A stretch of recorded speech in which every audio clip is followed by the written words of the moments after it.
Hello, everyone. Michael Jordan fans are the best. And today we're going to be talking about the plethora of false narratives of LeBron James. First, before we get into that, let's welcome the panel, Uncommon Sense. How are you today? I'm good. How's everybody doing? Great, great. Yes, NMB, sir. NMB Sports, Nick, how are you? Doing good. Glad to be here as always. Awesome. And Sports and Fitness Rants, Robin, how are you today? Yes, sir. Once again, let's do it, guys. Great to be back with you guys as usual, man. Thank you. Absolutely. So, Uncommon Sense, you had brought up this topic after the live stream last week. And I believe you did a video of it yourself, if anyone wants to go check it out on Common Sense page. But what do you think is the biggest false narrative of LeBron James? What is the thing that stands out to you the most about the lies? To be honest, I don't know if I could pinpoint one biggest false narrative because I feel like the narrative of LeBron James is ever evolving depending on what they need to promote at the time. Off the top of my head, him being a pass first player, to me, that's one of the bigger ones that I can just off the top of my head. And why do you think that's a false narrative? Because I think, like I talked about before, to me, pass first players are players whose passing, I would say, is contributes more than their scoring. Like players like John Stockton and Magic Johnson. Those are the two players I always bring up first. To me, LeBron James is a convenient pass first player. You know, is convenient when he needs that. But the guy averages 27 points a game. I don't even see how someone averaging 27 points a game could be deemed a pass first player. You know, he's a small forward, and I'm not going to say he doesn't make great passes, but again, I think that's a narrative that's just used to try to promote this all around great player narrative that like I said, that's ever evolving depending on what they need to promote or depending on what deficiency about him they're trying to cover up. Absolutely. Nick, what do you have to say about Uncommon Sense take about LeBron being a pass first player? Do you agree with that he is or not? Well, that's kind of like the style of game that these in LeBron's time, right? Like the 2000s on became a lot more ISO, right? Like he's having the ball in his hands a lot more. And, you know, is he a crafty passer at times? He makes some incredible passes sometimes. There's no doubt about that. But in terms of like a facilitator or like this, like I think he kind of said pass first that kind of gets an offense going. I don't agree with that, but you know, this is kind of, I think, a styles thing where, you know, guys even like Luka or James Harden, right? Like they have the ball so much in their hands that if they don't get double digit assists, it's kind of like you might have wasted a few possessions there, or you're not as efficient as we hope, right? So I do like the comparison of LeBron to Magic more than LeBron and Michael. I think they're a little more similar, not the same in passing. Don't get me wrong, but you know, LeBron can be a good passer. Like I said, he's made some good passes, but in terms of being an assist, a better passer kind of player, I don't agree with that. And in that debate, I'll finish with this. When I had the LeBron and Michael debate, I brought up that very small sample size of games where Michael played point guard, and he averaged a triple double, right? So this is one of those things where you know, is he a bad passer? I don't think I'd say that. I just don't see him as a creating an offense with his passing. It's almost like James Harden. I am so good at scoring that passes and assists are going to present themselves throughout a game when I dominate the ball, right? So I think it's more akin to that than I'm going to penetrate, get inside. I'm going to try and find the proper pass that might even lead to the pass after that, you know, that kind of thing. I don't really in LeBron James, I haven't really seen him do a lot of pick and rolls, and you don't really see him throw a lot of good alley oops, right? Or well-timed alley oops coming off a pick and roll type situation. So he's not a bad passer. He's just not he's not going to dominate a game with his passing, I think is how I would put it. Robin, what do you got to say about the pass first player aspect and what both Uncommon Sense and NB had to say? Well, I can't believe Nick's gonna get me started. First thing on the show here, you're gonna get me started, man. Nick, you did a lot of rambling on right there, man. And the bottom line is, the short answer is yes. Obviously, LeBron James is not a pass first player, man. Are you kidding me? We all know LeBron James is taking his 20, 21, 22 shots a game. He's going to make sure that he's the initiating the offense, looking for his shot before he's looking to pass. And that's what Uncommon Sense is talking about. And that's what we all know. Nick knows the deal, man. He's trying to play both sides. He's trying to be nice about it, man. But I'm a politician, baby. We all know the deal, all right? And the obvious thing states, right, that he's not a pass-first player because, like my man Uncommon Sense was saying, we all know what traditional pass-first players look like, not guys who just dominate the basketball and create for themselves and others. Because if we think about what we grew up watching in the 80s and the 90s, guys like John Stockton, for example, like he mentioned, these guys had the ball in their hands a lot, right? Because they were running the offense. They were controlling the offense. They were the floor generals. But they weren't looking for the... John Stockton could have been out there taking 15, 16, 17 shots a game if he really wanted to. He could have damn sure. And he probably would have made them shots because he was a good shooter like that. But that was not his role, and that's not what he did. He understood what he did great, and he did those things in that way because he was a pass-first player, right? But when we talk about some of the, the narrative surrounding LeBron James, and Uncommon Sense was saying it's ever evolving. That's right on the money right there. And one of the reasons why I started my channel, one of the big narratives that started to evolve for LeBron James, right, was that all of a sudden, somehow, all the guys that we watched growing up, that era was weak now. So that was one of the narratives that really bothered me that surrounded LeBron James. And all of a sudden, his rise to becoming the right behind Michael Jordan all of a sudden was all of a sudden now, everybody in the 90s, it was a watered down era. All the players that played there weren't that good. But then what evolved off that? The Scottie Pippen, the 1-9 without Pippen. All of this evolved off of the era being weak, which is weird to me because it's kind of hypocrisy when you think about it. If Scottie Pippen is that great, then how can the era be that weak? But that's one of the narratives that really bothers me. Yeah, so like I said, I think the 10 assists is a good benchmark, right? Like, are you a good passer? Like, do you dominate a game with your passing? So LeBron's never really done that. I think he's done that once maybe or twice. He's gotten double-digit assists. And other than that, he hasn't. So, yeah, I don't agree he's a good passer. And you mentioned one thing about we're done with the 90s. When you guys said that last week, I've been living under a rock. I had no idea what that was about. And I saw Jimmy High Roller put out a video about it. And I was like, oh, man, this is like a whole thing. So, yeah, I think I'm going to do a reaction to that. But, yeah, I'm done with the 90s Nick, thing. That totally went over my head.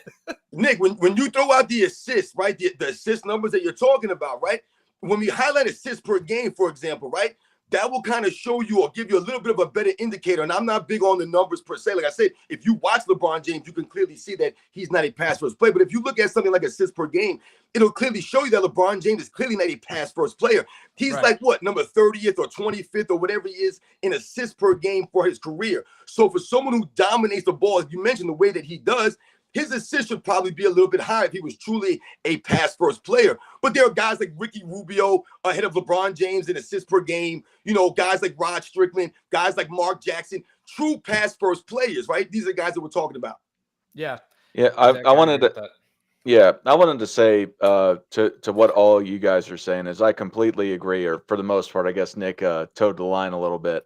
But no, he is not a pass first player. He is a ball dominant player. Again, I'm just gonna try and just pinpoint this. This has been said already, but he is a scoring first player. You don't score 27 points per game for your career if you're a pass first player.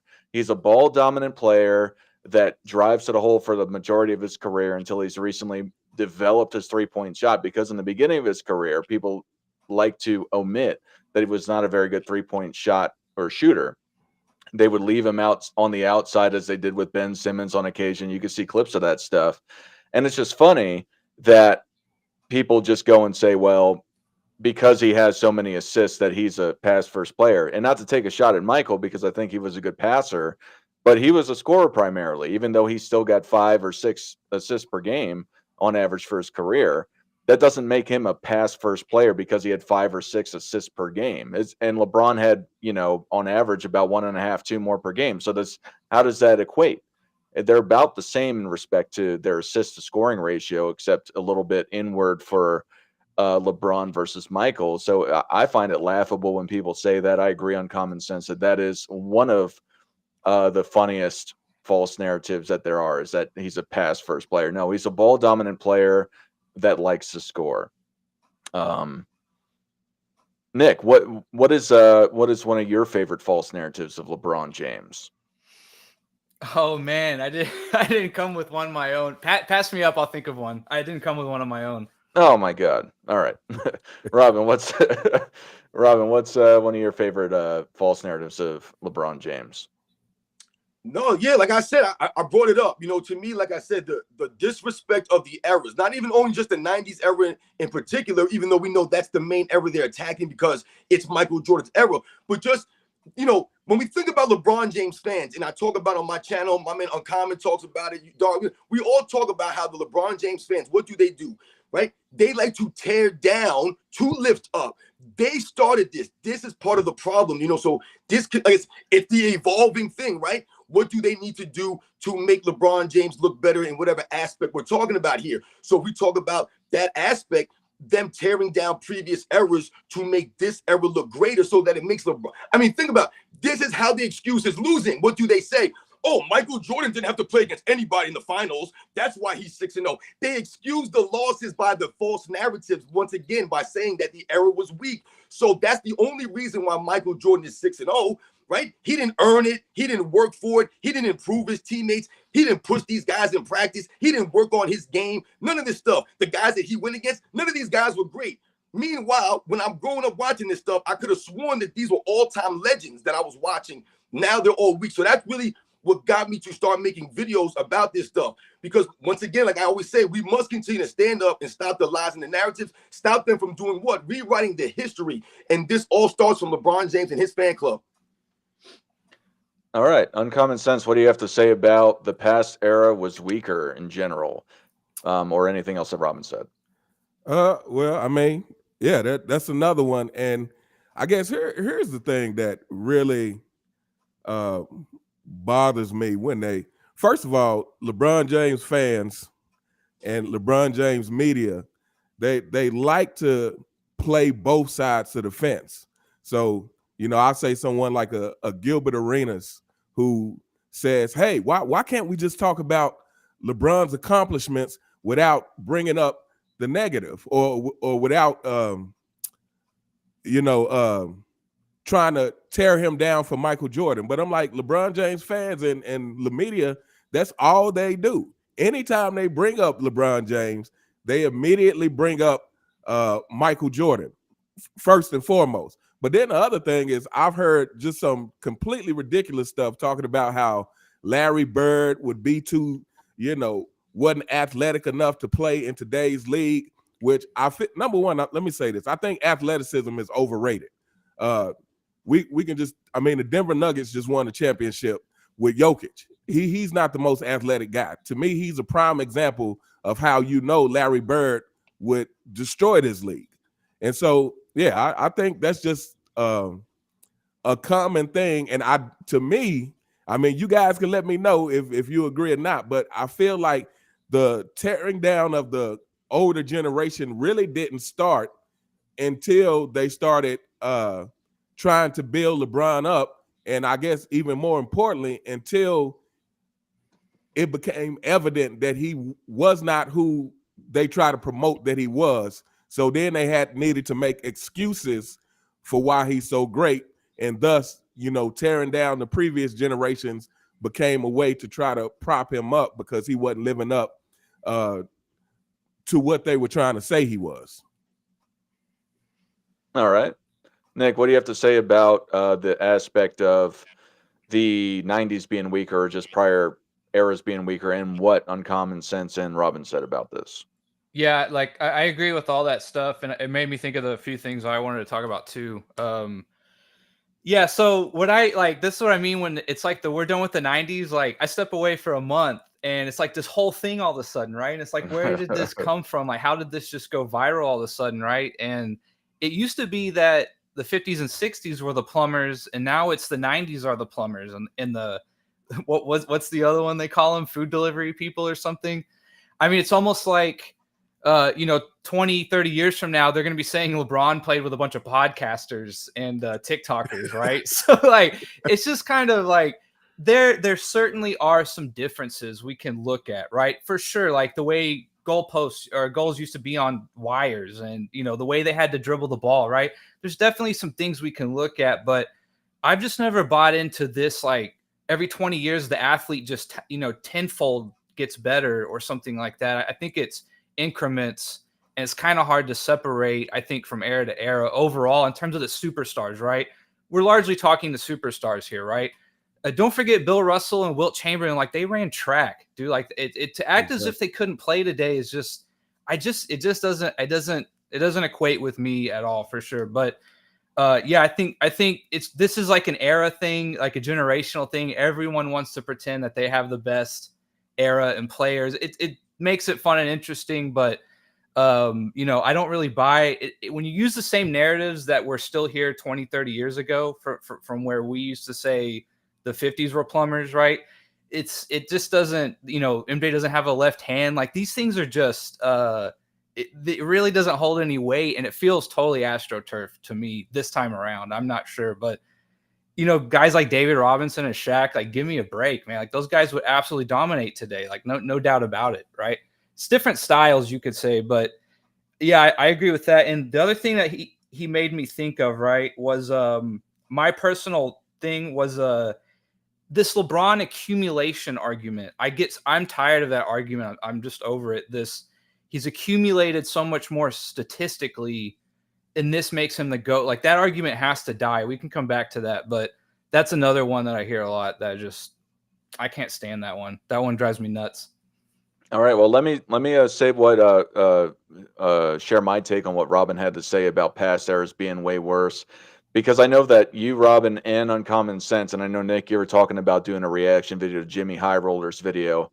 He brought up the concept of decades interlinking with each other, that Michael Jordan faced Allen Iverson and Kobe, and then eventually it went from Kobe to LeBron James, and people don't argue that the eras was so much different.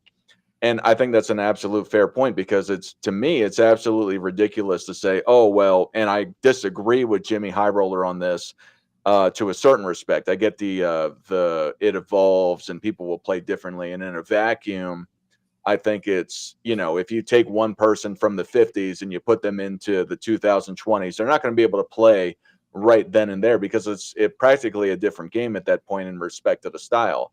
But the aspect of it, to what I believe all you guys are saying and what Ron brought up initially, is that it's a joke to just say that, particularly with the 90s in this aspect, that they were trash, that they were plumbers, etc.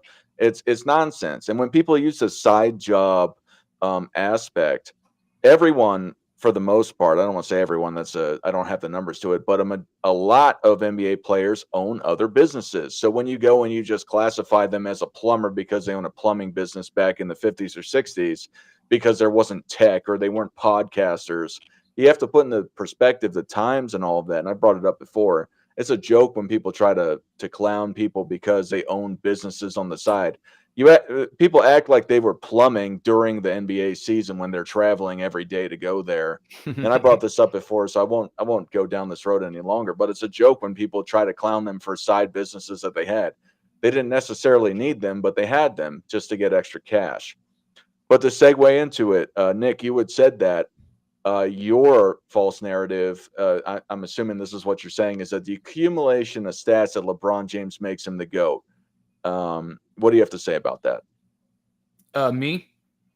Yeah, it's your take. So I've made this argument over and over, right? That when we look back at players, correct, we want to know how good was your good, right? When you were humming, when you were at your best, when you had put the physicality with the mental game, right, and all that kind of stuff. how good were you, right? And this is kind of why someone like an Akeem Olajuwon, right? Why he is regarded so highly is because, yes, he was a really good player. The stats prove that. But when he started humming, right, he was so good, both ends of the floor. He dominated in such a way at his peak that he was essentially the best player on either end at times, right? Like he was absolutely phenomenal, right? How good was your good? And LeBron's peak, his absolute best, he just has never dominated like many other players. And that's kind of my biggest knock on him is just, yes, he's had a good average, like no doubt. He's one of the greats of all, of all time. There's no doubt about that. Statistically speaking, awards, accomplishments, all that. But to add because he has all these things and it's more than a lot of other people, it doesn't bear out whenever you think about it. He just has never dominated like so many other players have on offense or defense, right? Like either way, he just has not, and he doesn't have like this what is his pedigree, right? What is his like thing that he's absolutely known for?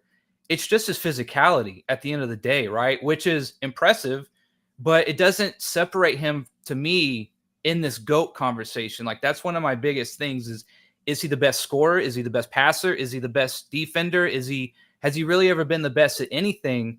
And I don't really see LeBron with the pedigree. His pedigree is chase down blocks. Like that just, he's hit some big shots. Don't get me wrong. I'm not saying he's a choke artist or anything, but his pedigree is a chase down block on Iguodala that didn't even really matter at the end of the day, right? It's just, that's my thing with me is this accumulation. It feels like a cope. This whole, we're done with the 90s feels like a cope. It feels like a backdoor way to dismiss Jordan. And again, they bring up the left hand. That's one of the big things they're talking about now, which Jimmy goes in that video and he was pretty good going to his left, right? So, yeah, like I just hate the accumulation argument. I absolutely hate it. It doesn't impress me, right? Because his peaks are just not there compared to other people, right? So that's my rant on the accumulation thing. All right, Robin, what's your take on all that? I want to touch on a couple of points that everyone's made here. All right, so bear with me for a second here, fellas. Dar, you mentioned something about Jimmy High Roller and the transition from the eras, right? From the 60s into the 70s, the 70s into the 80s, the 80s into the 90s, and how these guys pass it on to the 2000s and so on and so forth, and how, that, can show that, those eras are a lot closer than we want to say sometimes or things of that nature. The problem with that is the mindset of these players. The attitude of these players has changed drastically. So when we're talking about the transition from the 80s into the 90s, for example, the mindset of Charles Barkley and Michael Jordan, Hakeem Olajuwon, Patrick Ewing, Karl Malone, John Stockton, you know what I'm saying? These guys that were coming in around that time, their mindset was the same as the guys in previous eras, the guys who came before them, right? They were trying to live up to that standard. The problem has been going forward now since then, since Michael Jordan's eras, these guys have gone downhill drastically with the mindset and the effort on the court. When they talk about the athleticism or the skills, the way these guys play, the one thing I never hear these guys like a Jimmy High Roller mention, they never talk about the effort of these players. Because the effort, oftentimes, when we're talking about the defensive end, half of your defense is your effort that you're giving. You could be one of the greatest defensive players of all time, but not have any effort on that end. You think Dennis Rodman is great because he didn't give effort? No, Dennis Rodman is great because he was giving the effort. The same with Bill Russell and Hakeem Olajuwon, Michael Jordan, the Scottie Pippens, these legendary defensive players. So when we talk about the effort, that's the one thing that they don't mention when we talk about the transition, the mindset of these guys. I want to talk about something that Common Sense had mentioned when he said about, the narratives and why they start creating these things to help LeBron James look better, right? Because what they're doing is what we've always talked about. They're lowering the bar for LeBron James and a lot of these other guys, right? They're lowering the bar for them. The standard has been lowered down so that they can appear to be greater than they are. So, like we said, what do? They say that Michael Jordan's really not that great. His 6-0, all of a sudden now, all the years that I was growing up, I remember my father always, to this day, my father's 74 years old. He still talks about Michael Jordan being 6-0 in the finals and how he can't believe that he's 6-0 in the finals. This man saw basketball way before I did, and somehow he always talks about Michael Jordan being undefeated. But now Nick Wright will tell us, it's only because the Utah Jazz were nobodies, the Phoenix Suns were garbage, These Magic Johnson had HIV now. This is what we're using, though, even though he was coming off of 2 straight MVP seasons, and he was the runner-up that season. They don't want to mention these things, man. So that's exactly what they're doing. They're lowering the bar so that LeBron James could appear to be above it. When Michael Jordan was playing, the bar was Magic Johnson and Larry Bird. He was just, no one lowered the bar for Michael Jordan to go over it. I never remember hearing people say, oh, Larry Bird, who did he beat in the finals? Magic Johnson? They're nobody. They're garbage. Michael Jordan's playing these guys. They never said that. Never once. Michael Jordan had to earn it the right way, and the reason the people called him the champion. Real fast, just to bring it back, and I agree with pretty much everything you said there, but what about the accumulation of stats that Nick brought up? What's your take on that making him the GOAT? That's exactly what we're saying here. The evolving narratives for LeBron James, right? I remember when LeBron, I don't know if you guys remember this, but I remember when LeBron James went to, when he was back in Cleveland, right? And they won that title in 2016. You know what the narrative there was? If LeBron James wins 3 in a row in Cleveland now, he's greater than Michael Jordan. I remember guys like Shannon Sharp. This is what they were saying, right? Because they were riding high. He just came back from a 3-1 deficit. Then what happens? They don't win. Kevin Durant says, hold my beer, and one-ups him, right, for the Super Team Challenge. Then he goes to L.A. And what happens in L.A.? They say the same thing. He wins the bubble championship. The next season, undisputed, Shannon Sharp, everybody. If LeBron James wins 3 championships in a row in LA, he's the greatest of all. They just keep changing the narrative. They keep moving everything forward. So the longevity that niggas talking about doesn't hold any weight. It holds nothing, man. You know, it's like my cousin Vinny. When he's at the end, he's like, does the defense case hold water? And she's like, no, the defense case is wrong. That's what they're doing now, man. The defense case ain't holding up. The longevity don't hold up. Real fast, this is a really funny handle for coming on this show. Compare Health, Life, and Dental Insurance Solutions. Give a shout out to our sponsor. No, they're in my membership. Shout out to my man, Compare Health, Life, and Dental. They're part of the Sports and Fitness Rants Club. Awesome, yeah. Shout you out for being a member of Sports and Fitness Rants. I'm just pulling you up to say this real fast because I love your handle. The bottom line is LeBron has been massively lifted by teammates as good as him. MJ did it for far less with far less. Scotty's playoff averages, 17.5 points, 7.6 rebounds, and 5 assists was nice. But anyway, I just that handle caught my eye. Uncommon sense. What do you have to say about what Robin and Nick said, and particularly the accumulation of stats making LeBron James a GOAT? Well, this is what I always say about the whole longevity argument, period, is to me, longevity is a category by itself. So if you want to say LeBron James is the GOAT of longevity, that's cool. But longevity can be in anything. Like you can have longevity as a car mechanic, as a computer programmer. Longevity is a category by itself. But longevity itself has nothing to do with the game of basketball as far as how good were you at, again, kind of what Nick was saying is, it's the peak. How good were you when you were at your best, and how dependable were you when you were at your best? And LeBron James, like I said, to me, and people might disagree with this, but I don't feel like there's ever been a time in LeBron James' career where you can definitively say like this guy is the best unchallenged by anybody else in the league. And that's my problem with LeBron James.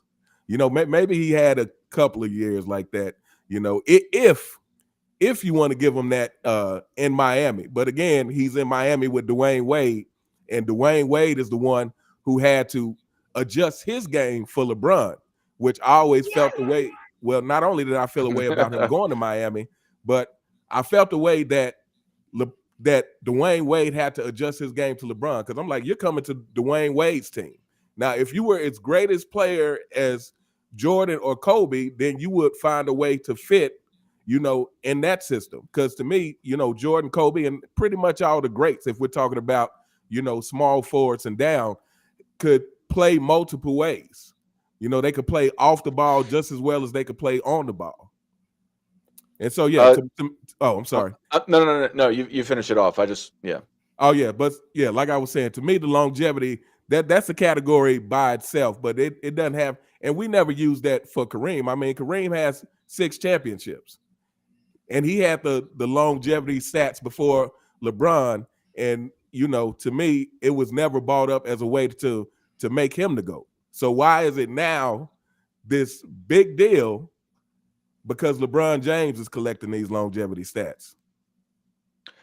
Yeah, no, I totally get you. Charles Johnson, for anybody else that would like to super chat in the future, please say who you're super chatting to, because this show is being broadcast over multiple channels, and I can't tell who it's for. So, well, actually, if y'all can see it, well, I don't know. I'm not going to ask that, but maybe it would probably say that it's not paired to you, because it says it's paired if it's not coming from a chat. But long and short, if you are super chatting somebody, please put their name first. But Charles Johnson has super chatted. He said Kevin Ford got GOAT chef 27 years at Burger King. Do any of you know who Charles Johnson is? That maybe he's That's probably one of the uncommons people, man, because he was the one saying that anybody can have longevity. You know what I'm saying? Yeah, fair. We also got another super chat after this. Yeah. So uncommon, you wanna say something? We're just gonna. There's so much traffic coming in, so that's another thing. Charles I got one Johnson. more. I got a few more things. Well, I'm just trying to address these super chats first, but Oh, okay, I got you. But yeah, please put whoever you're doing it to, because there's so much traffic coming in with the messages. You know, I probably am not going to catch who you said it to. So please, if you're going to super chat somebody, say who you're super chatting it to. That way it doesn't get lost in the sauce. Cash super chats $4.99 to somebody. Brian Harmon has the most birdies in PGA history, and Justin Thomas has the most eagles. They must be better than Tiger and Nick lost then. So I don't know who it's going to, but I would think it's probably going to Uncommon Sense, because he had gone on his take. So if it is to somebody else, thank you. I know it's not to me, but thank you for super chatting in the first place. Uncommon Sense, what do you have to say about those two takes in general? Yeah, I mean, I think that's for you. To me, that's just right on the money. I mean, again, longevity is not a basketball specific. It's not specific to basketball. So yeah, I totally agree with both those comments. All right. Nick, you said you wanted to say something before I do my take on the longevity argument. Yeah, we kind of follow up on a couple things. We had talked about like the eras, and in that video, Jimmy Hyrule had actually made a good point where he talked about how like, oh, well, Jordan had to wait for the Celtics and the Lakers to retire or what have you. That's usually an argument, or the Pistons to get old. Although they were all like 30 or younger, right? Whenever they played them, or whenever they were in their prime, like 31, They was 32. under 30. Yeah, so I mean, they were semi-young. And then and so he talked about how well, all of the guys now had to wait for the Spurs, for Kobe and Shaq to retire. Even Dirk got one in on there, right? They all had to wait for all of this younger, or this generation now that we kind of grew up with in the 2000s and the late 90s there. They had to, LeBron had to wait for all of them to retire to start winning. Curry, all these guys had to wait for them to all kind of pass, and their time had gone by as well, right? Before this new generation started winning. That's just kind of how it is, right? And the other thing I was going to talk about is the one thing they always do against Jordan. I just don't get it. And this is where I think this trend is going to hurt them, right? Okay, we talk about the GOAT debate, right? Jordan and LeBron, and they always say, well, Bill Russell had more championships. Well, what is it now? Are we done with the 60s and 70s or not? Are we moving on and forgetting about that? Or are you still going to use that as an argument against Michael Jordan, right? And that's where I think this might get a little interesting, is you can no longer bring up anyone before Jordan's time if we're going to go with this argument in terms of why Jordan or LeBron is the GOAT, right?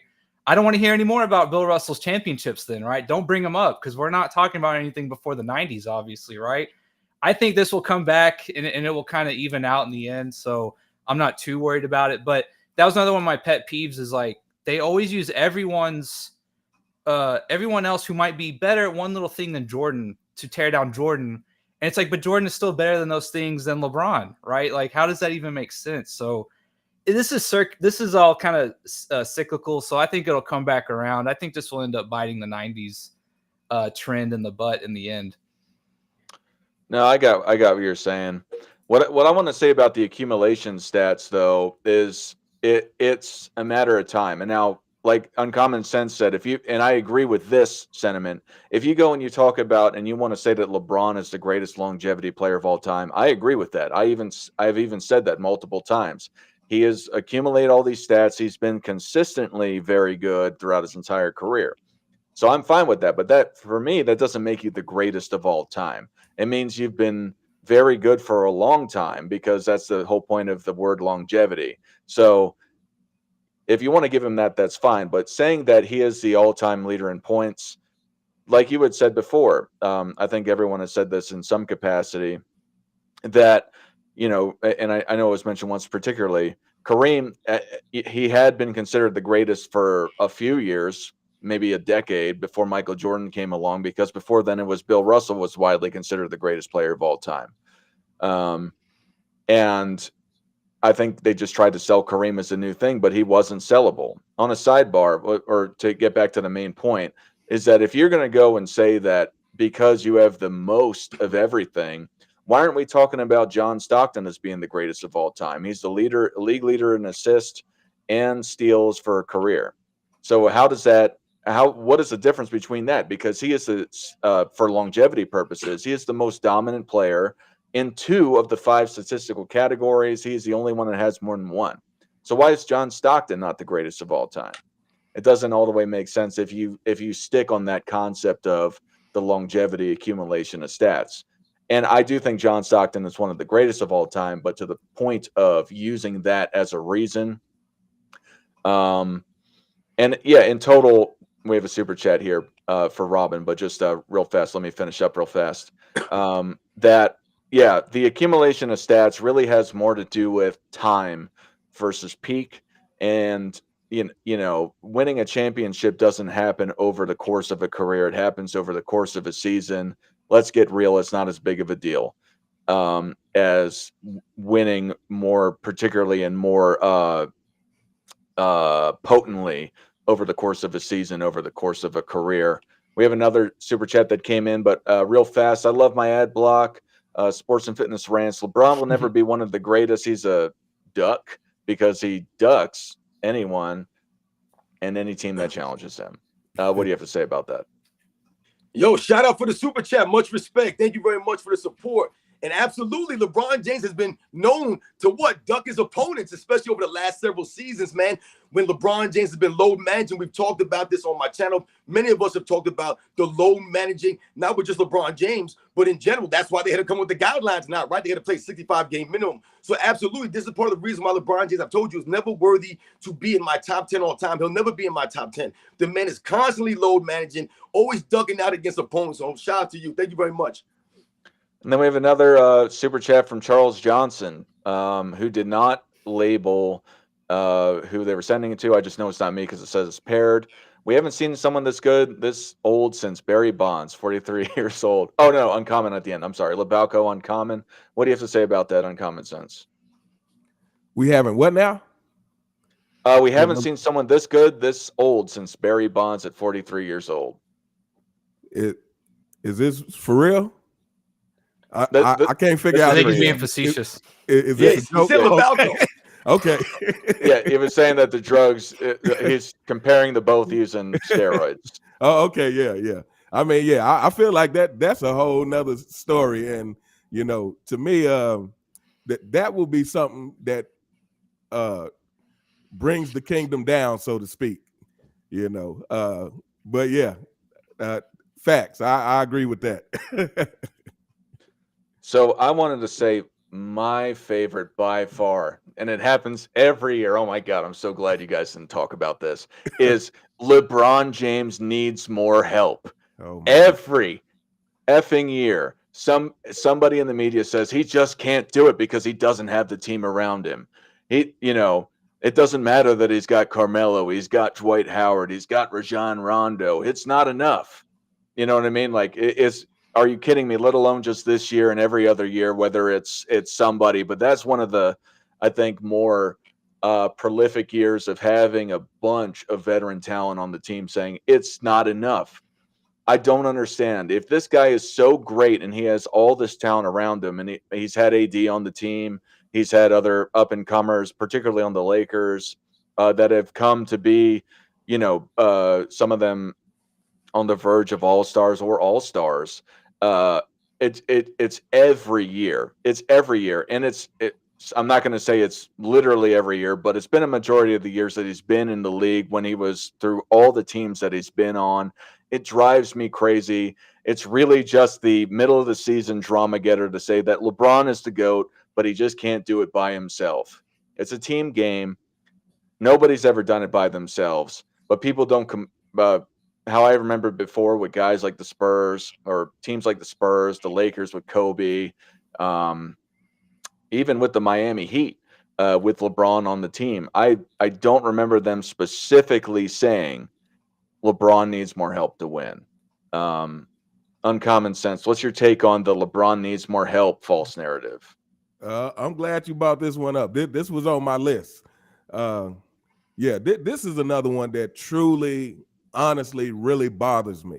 And that's why I like to say LeBron James is like the boy who cried wolf. To me, it's one thing at the beginning of your career, maybe we can buy into that a little bit, during your first years with Cleveland, maybe. But still to this day, in year 21, this season, we've heard the trade talks about, D'Lo was on the chopping block, Darvin Ham has been on the chopping block, and this has been an endless thing year after year after year after year. And what I really truly can't understand is how someone could look at this and think there's not a problem. How someone could look at this and say, hey, if this guy never has help, except conveniently when he has won the championship, somehow when he wins the championship, then everything is good. But any other time, he just doesn't have help. To me, someone who can look at that and not see a problem has a problem. And this is to you fanboys out there. I'm sure some of you are tuned in, listening. To me, this is like you have to purposely be blind to this fact that this guy just is the problem. If you never have any help, then you are the problem, especially when you've had more control over your career than any other player. Like, you've chosen where you wanted to go. Your coach is on Clutch Sports as well, to me, which seems like should be a conflict of interest. But it's like you've picked your path. So the fact that you've picked your path and still in year 21, we're still hearing the same thing. Like, to me, that should bother a lot of people. Yep. Nick, what's your take on all this? Yeah, another way of saying is unfortunately LeBron does a lot of this criticism like he needs help to himself, right? So he goes to Miami, right? So he needs rather, it's not really the argument of do you need help? Of course, everyone needs a team, right? There's no one's sort of denying or trying to use that logic. It's that the picture, the way that LeBron has portrayed himself, again, unfortunately, whether he meant to or not, or whether it's fair or not, is another discussion. But him going to Miami, then going back to Cleveland once Kyrie was shown to be an all-star and Kevin Love came along as well. Then he goes and joins up with Anthony Davis. He runs coaches out of town. He decides kind of who's on the roster, things like this, right? He wants to be team manager. They want more power. Well, that comes with more criticism too. I'm all for the players. I understand them wanting to kind of maybe get some final say and more power to the player these days. Like, I'm not against that per se, but it comes with more criticism. You're now making more decisions. You're making executive decisions as a player that affect franchises and teams and coaches and people's lives. And you're the one kind of pulling the trigger at the end of the day. You're the one making the choice. It's going to come back on you, right? Jordan, for more or less, the times are different. He just played. He just played with what was out there and he won, right? LeBron kind of does this to himself. Whether fair or not, I'll toe the line a little bit, but whether fair or not, right? It comes with more criticism. More choices means more times that you're not going to get it right. And in my opinion, I think in a lot of people's opinion, he has missed a lot more times than he's been right. 6, 7, 8, 9, and Miami never happened, right? So it just kind of is what it is. It's a two-edged sword, right? You want more responsibility. all right, well then it's on you, man. And we don't really want to hear you complaining. And if you don't get it done, it looks twice as bad, right? And that's kind of just the way. That's the nature of the beast, I think, in today's NBA with what LeBron has kind of done with his career in this specific topic. Real fast, Lynch One has super chatted me. He says support MJFB and Dart. Yeah, for everybody that's in the chat, if you're not subscribed to anybody else in the chat and you like what you got to say, or excuse me, on the panel, please do so. Everyone appreciates that. If you're unfamiliar with somebody else and you like what they got to say, please do that. Pierre, thank you very much. You are a valued subscriber. I appreciate hearing your stories about Gus Williams and your interactions with pro players. You're a valued subscriber, and I appreciate the super chat. Robin, what's your take on what Nick had to say and just the general idea of LeBron always needs more help? Yeah, I think you guys are right on the money when you're talking about that he needs more help. And I think what Nick was talking about, when you're talking about you have to take more responsibility now, right? Because when we think about LeBron James and we're talking about the narratives, right? There are always excuses. There's always a way for them to excuse whatever the problem is for LeBron James. So when Nick is talking about the responsibility, this is why we highlight the 4 and 6 so much. See, a lot of times people will be like, oh, you guys always want to talk about 6-0 Michael Jordan. No, we're talking about 6-0 Michael Jordan as it pertains in comparison to LeBron James. And why is that important? Because like Nick and my man Khan was saying, you have been allowed to pick and choose your situation, your teammates. You've been allowed to put the odds in your favor, whether his fans want to come to terms with that or not. Those are the honest facts here. He's been trying to put the odds in his favor. That's what's always been about, whether they're signing free agents like Mike Miller, Shane Battier, Rashard Lewis, Ray Allen. These guys are there to make a difference, right? They play their roles. LeBron James has always had help. So when he loses in the finals, right, and he comes up short, so to speak, that's why we can highlight that record. Because not only have you lost, but you lost when the odds were essentially in your favor. A lot of times when we think about this help situation, a lot of times you'll hear the LeBron James fans, they love to highlight this idea that LeBron James is always the underdog, right? That's what they always go to. Oh, LeBron James is always the underdog, man, because he never has any help, they want to say, right? That's why he's the underdog. When in fact, when you look at LeBron James teams from 2011 to currently, all these years he's been on super teams. He's been allowed to pick his teammates, all of these things. He's bounced around. Going into these seasons, they're either the favorite or they're in the top 3 to 5 or the favorites to win the title every single season going into the season. So what does that show us? That highlights that obviously people believe he has a good team around him. They have the pieces in place to make a move. Case in point, this season. Going into this year, they were telling us before the season, LeBron James is the healthiest he's been in years, and the Lakers roster is revamped. So what would that have you believe? They had the 6th best odds to win the title going into the season out of 30 teams. But right now, they're fighting for the 10th seed in the Western Conference. So what has that shown you? That LeBron James is obviously not maximizing the players that they said that they thought they had coming into the season. It exposes that idea. LeBron James does not make the teammates around him better. And the fact that they say he never has help, it highlights that. Real fast, I forgot to mention this. Uncut Hoops, thank you for your support. You said that you enjoyed the show. And then it was asked, where's Rex? Rex is biking. He was he was in the chat for a little bit, but he's also said that he didn't really want to comment on this topic as well. But he's also biking. So, but yeah, anyway. So yeah, we're about 50 minutes into this across all the channels. There's about 345 people watching right now. So I want to thank you all for watching. And that, yep. And that, everyone here, just to speak for everyone, if you disagree, then, I think that it'll be funny, but I'm sure everyone appreciates you watching live on their channels. So thank you very much. So how about this? We usually go into the transition of calling in. So I'm going to ask the panel: Do you want to do one more round and just have somebody talk about another false narrative, or do you want to go right into the callers right now? I got one more thing real quick. We got to go a little bit more. I think we're cooking right now, man. So yeah, I do too. I do too. So let's go back to Uncommon Sense because he was first in the shoot last time. Uncommon Sense. What is another false narrative that you find that it's one of your favorite false narratives of LeBron James? How much time we got on here? Yo, keep going, man. Keep doing the thing, baby. How much time we got? If anything, we'll just end it. We'll just stop it at one caller at the end of it. Yeah. Let's see here. Oh, okay. Here's one that Gilbert Arenas likes to talk about this so-called ring culture now, and I feel like people try to use this as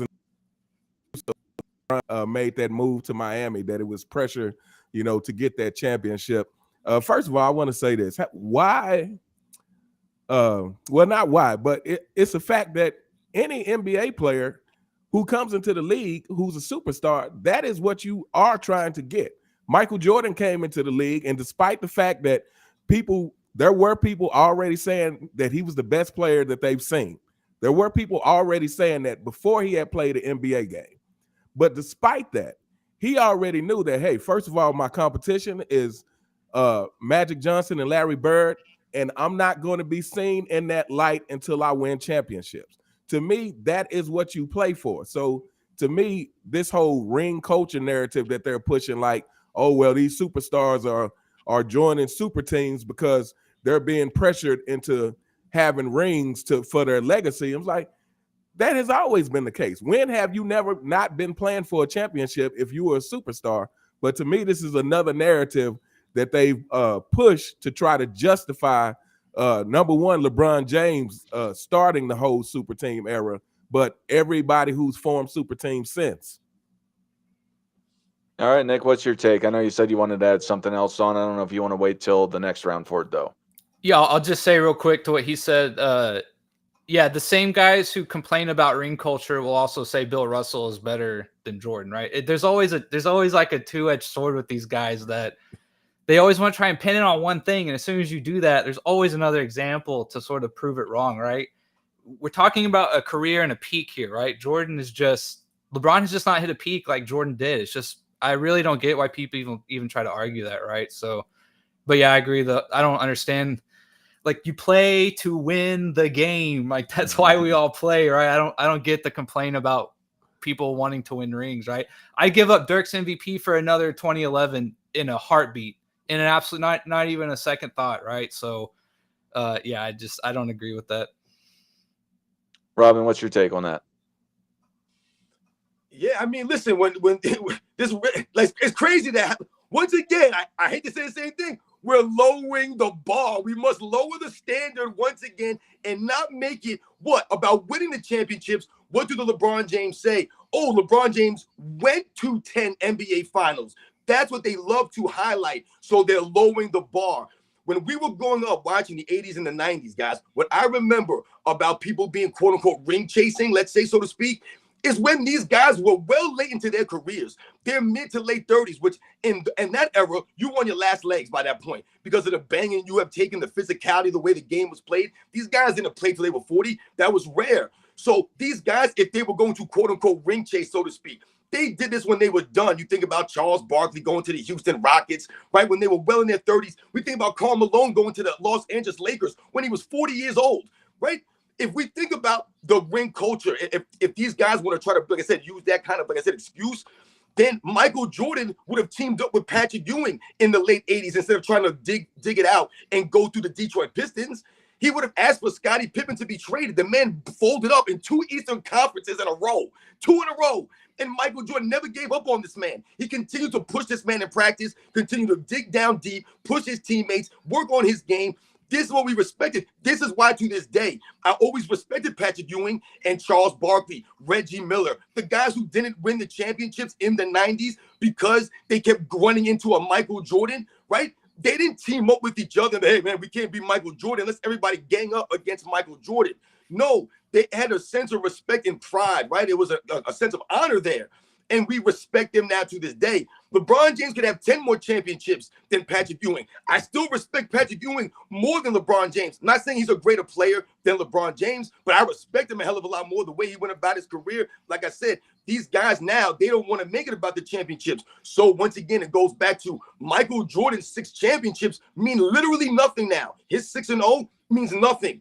And you literally hear the LeBron James, the media, excuse all of LeBron James' losses. He's essentially undefeated, but Michael Jordan is somehow not. Like, what are we doing here? It doesn't make any sense. All right, real fast. Robin, you got super chatted by Animaniac89. He says his Week East Conference competition. What do you have to say about that? Yeah, much respect to Animated 89, man. He's in my sports and fitness ranch club. So shout out to you. Thank you for the continued support once again. And absolutely, man. Listen, we all know this is part of the narrative when they talk about LeBron James going to that many finals. This is part of the narrative, right? The weak Eastern Conference that they never want to tell you about. They just want to tell you that LeBron James was going to the finals because that's how great he was, right? But then at the same time, they want to say he had no help. It don't add up. It can't be both, man. So Animated 89, you're right on the money. The weak Eastern Conference was a big reason why he was able to go to a lot of those finals. Absolutely.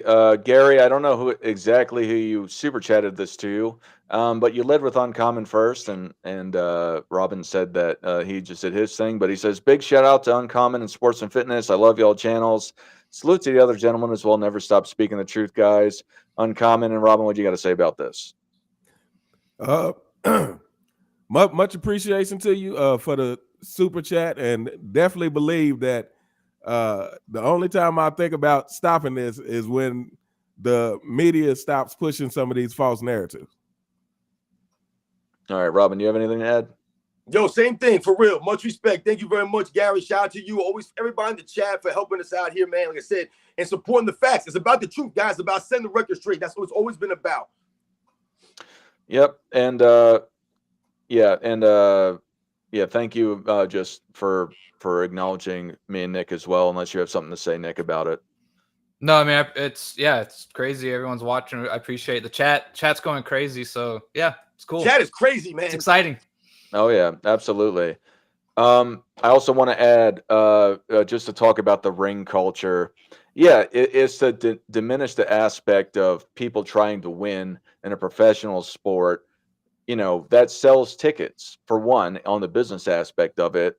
It helps you grow your individual salary that you get, your brand that is so prevalent in today's NBA with the shoe deals, let alone just the other commercial aspects of it. So to say that, oh, this is, it's just ring culture to want to win rings. Duh. Are you kidding me? That's what helps you get more money in the first place. Come on, man. Yeah, and like you're preaching the choir in terms of rings, right? I mean, I know I talk about it all the time, but Dirk in 2011, like without that run, Dirk is probably just never looked at the same, right? He'll always be soft. He'll always be weak. He'll never be a winner. Overrated, overhyped, never lived up to the potential. And 2011 was just not an MVP year, but through the playoffs and what he did, like that catapulted him to a whole nother level. Yeah, and I just wanted to comment on something Robin said. And he mentioned that, look, Jordan was dominating the 90s. It would have been, to the modern day people, it would have been logical for Patrick Ewing and Charles Barkley and some of these people to say, hey, let's team up and go against this guy because he can't be beat. But this is actually what happened with Kobe Bryant. Dwayne Wade said as much, that when Kobe Bryant won that last championship, that's what caused him and LeBron to start conspiring to get this Miami Heat team together. So again, to me, that just goes to a weak mentality that they felt the need to join forces. Two people who should be leading their own teams felt the need to join forces to stop Kobe Bryant. Absolutely. Nick, do you have anything to say about what Uncommon said, or what is another false narrative that you love to hate about LeBron James? No, I mean, Dirk swept Kobe in that year, so Dirk earned it, right? Like if we're gonna go with that logic, at least Dirk went through Kobe instead of joining up with other people, right? So I definitely agree with that. I remember seeing that article and like, I don't know why you would come out and say that. Like why, it's just that's the part I don't get, like horrible PR there. But the other thing I wanted to complain about was people these days keep saying more skilled, like today is more skilled. And when you really break it down, when you push it on them, right? It is largely that they shoot more threes. They shoot a couple percentage points better, which that would kind of bear out statistically if you think about it, right? More people are being bred to shoot 3-point shooters and shoot from deep, and that's their entire game, and they're shooting 10 a game, right? So that would kind of make sense, but it's not that big of a difference. It is largely that, and then it's the ISO game. It's the fact that guys are now Allen Iverson all the time, and they're breaking guys down, and they have a nice bag. Like maybe they do have a nicer bag of moves these days, ISO, than maybe the average guy back in the day, right? But that does not make you a more skilled generation, right?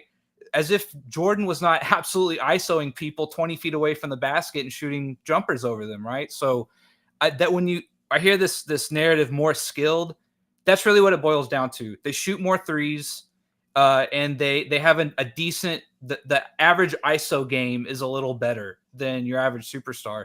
Doesn't mean they do anything necessarily better. Doesn't mean they're a better passer. Doesn't mean they're a better shooter. It just means that they have some nice, nifty moves that look good from time to time, and you ooh and you ah. But like to me, that is not more skilled, right? That is not enough for me to be like, oh yeah, that's a huge difference. The fact that he can cross over and look cool, and hit a jumper, like that's. I'm just not. These are the arguments they come up with for more skilled, and I don't understand it. It holds no weight with me personally. Real fast, James Brickner. Again, I don't know who you actually super chatted, but DC Slim is asking for the link. Please let him on. I will let him on later on. But however, because of the history of DC Slim, you have to promise to be nice, or I will cut you off. But I will let you on in the future if you are number one in the shoot. It will still go in order of who calls in first. But yeah, just address that super chat. Anyway, I know Robin is upset about that. DC Slim, the Kobe guy. DC Slim says, "I promise to be responsible." Okay, well, I'm just telling you, if you are nice, then I'll keep you on. But either way, we're going to keep to the one question format, and I will do that as well.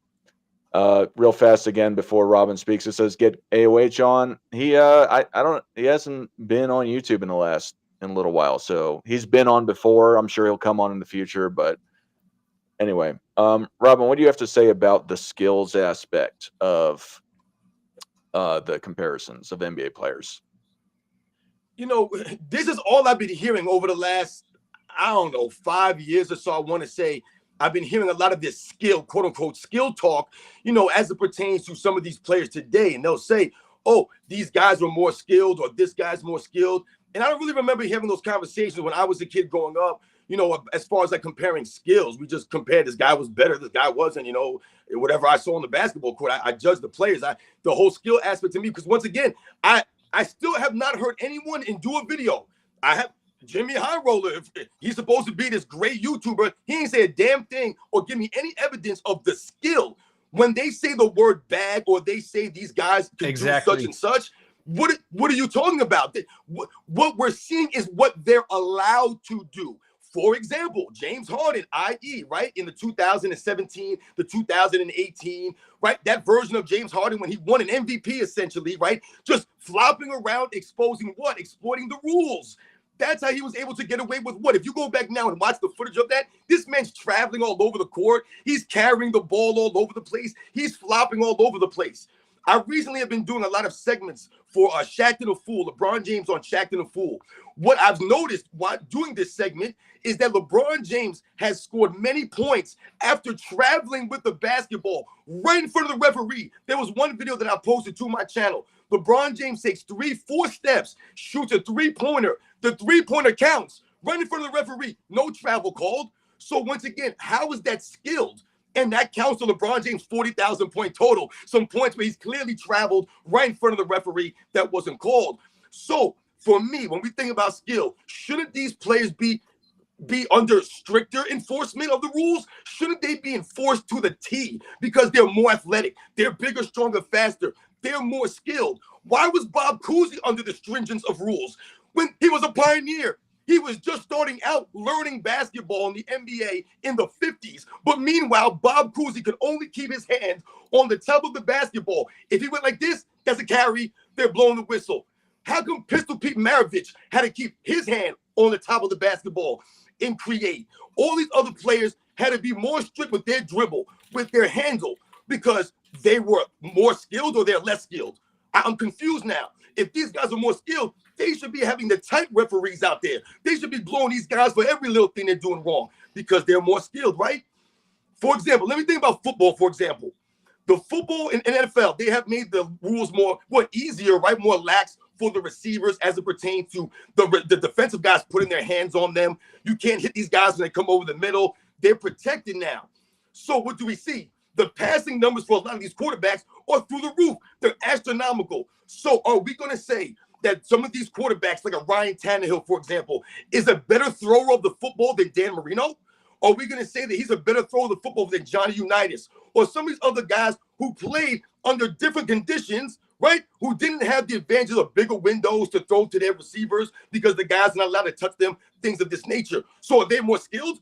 Or were those guys more skills because they had to play under those kinds of rules where the defensive players could take their heads off, could destroy them, all of these things, the receivers could get manhandled out there, the windows were tighter. Who's more skilled?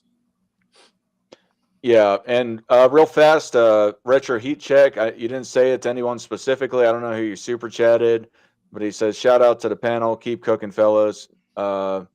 I'll just say it for everybody. Thank you, since you specifically didn't say it to anybody, but thank you for your support. Retro Heat Check's part of my membership. Shout out to Retro Heat Check, man, for real. Thank you, man. Super thanks. Coming through once again. Like I said, you guys are true basketball fans. Yeah. And I want to say about the skill thing myself is that a lot of what Robin is saying is that a lot of the rule changes that occurred over time, a lot of people don't account for that. People go and just think that, oh, well, they dribbled on top of the ball because that's as skilled as they were. Or another thing that you couldn't do is you couldn't do a crossover because if you think about it, how are you going to cross over? Because you have to turn your hand this way. It's a travel or it's a double dribble at that point because it's technically a carry. A lot of people don't go and they don't think about these rule changes that occurred over time. That especially once you got into the late 90s, early 2000s, they started not looking at as hard. A lot of people just account that as, oh, that guy wasn't skilled. Look at the old school Pete Maravich videos where he's doing these crazy backwards passes. I'm sure a lot of you have seen these old videos where he's doing all this crazy stuff, which was some of it was illegal that he was doing. But the point of it is that a lot of people pretend that the players of yesteryear couldn't do these things. Now, Pistol Pete was an amazing player, and I'm not saying that he was every player, but even guys like Bob Cousy that Robin was mentioning, the Houdini of the Harwood, if you want to say the first Magic, the first Wizard, if you want to go down all these nicknames of guys like Magic Johnson and Gus Williams, amongst other guys that went through NBA history, look at the comparisons of the nicknames. The guy was a monster. Same with Pistol. It's just funny that people go and just associate because some NBA player who, not to be mean, probably isn't very smart, is going around and saying that this guy is unable to go and do this thing.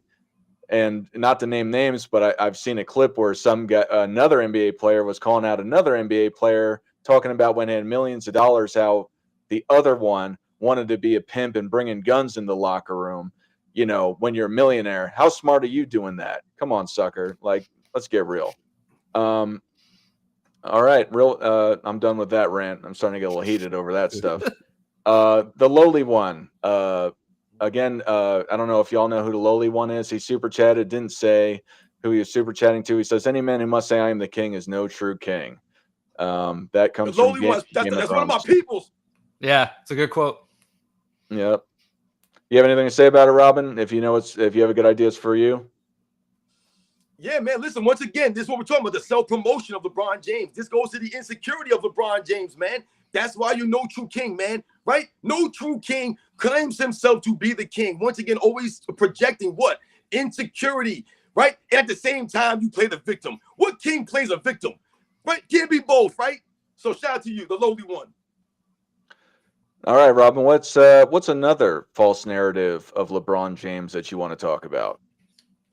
Yo, man, I'm about to go crazy with some of these fools in the chat right now because it's insane. Some of the people that they're trying to compare as far as skill wise, I heard someone compare Kyrie Irving to John Stockton, and the person was like, "Who's more skilled, Kyrie Irving or John Stockton?" So let me ask this person, what are we talking about skill wise? Are we talking about availability? Is that a skill? Because I'm pretty sure John Stockton's damn way more durable, and a great leader. Leadership is a skill. John Stockton's a greater leader than Kyrie Irving. But let's think about Kyrie Irving's great skill. What's his great skill? His handling ability, right? The dribbling. Once again, we go back to the dribbling.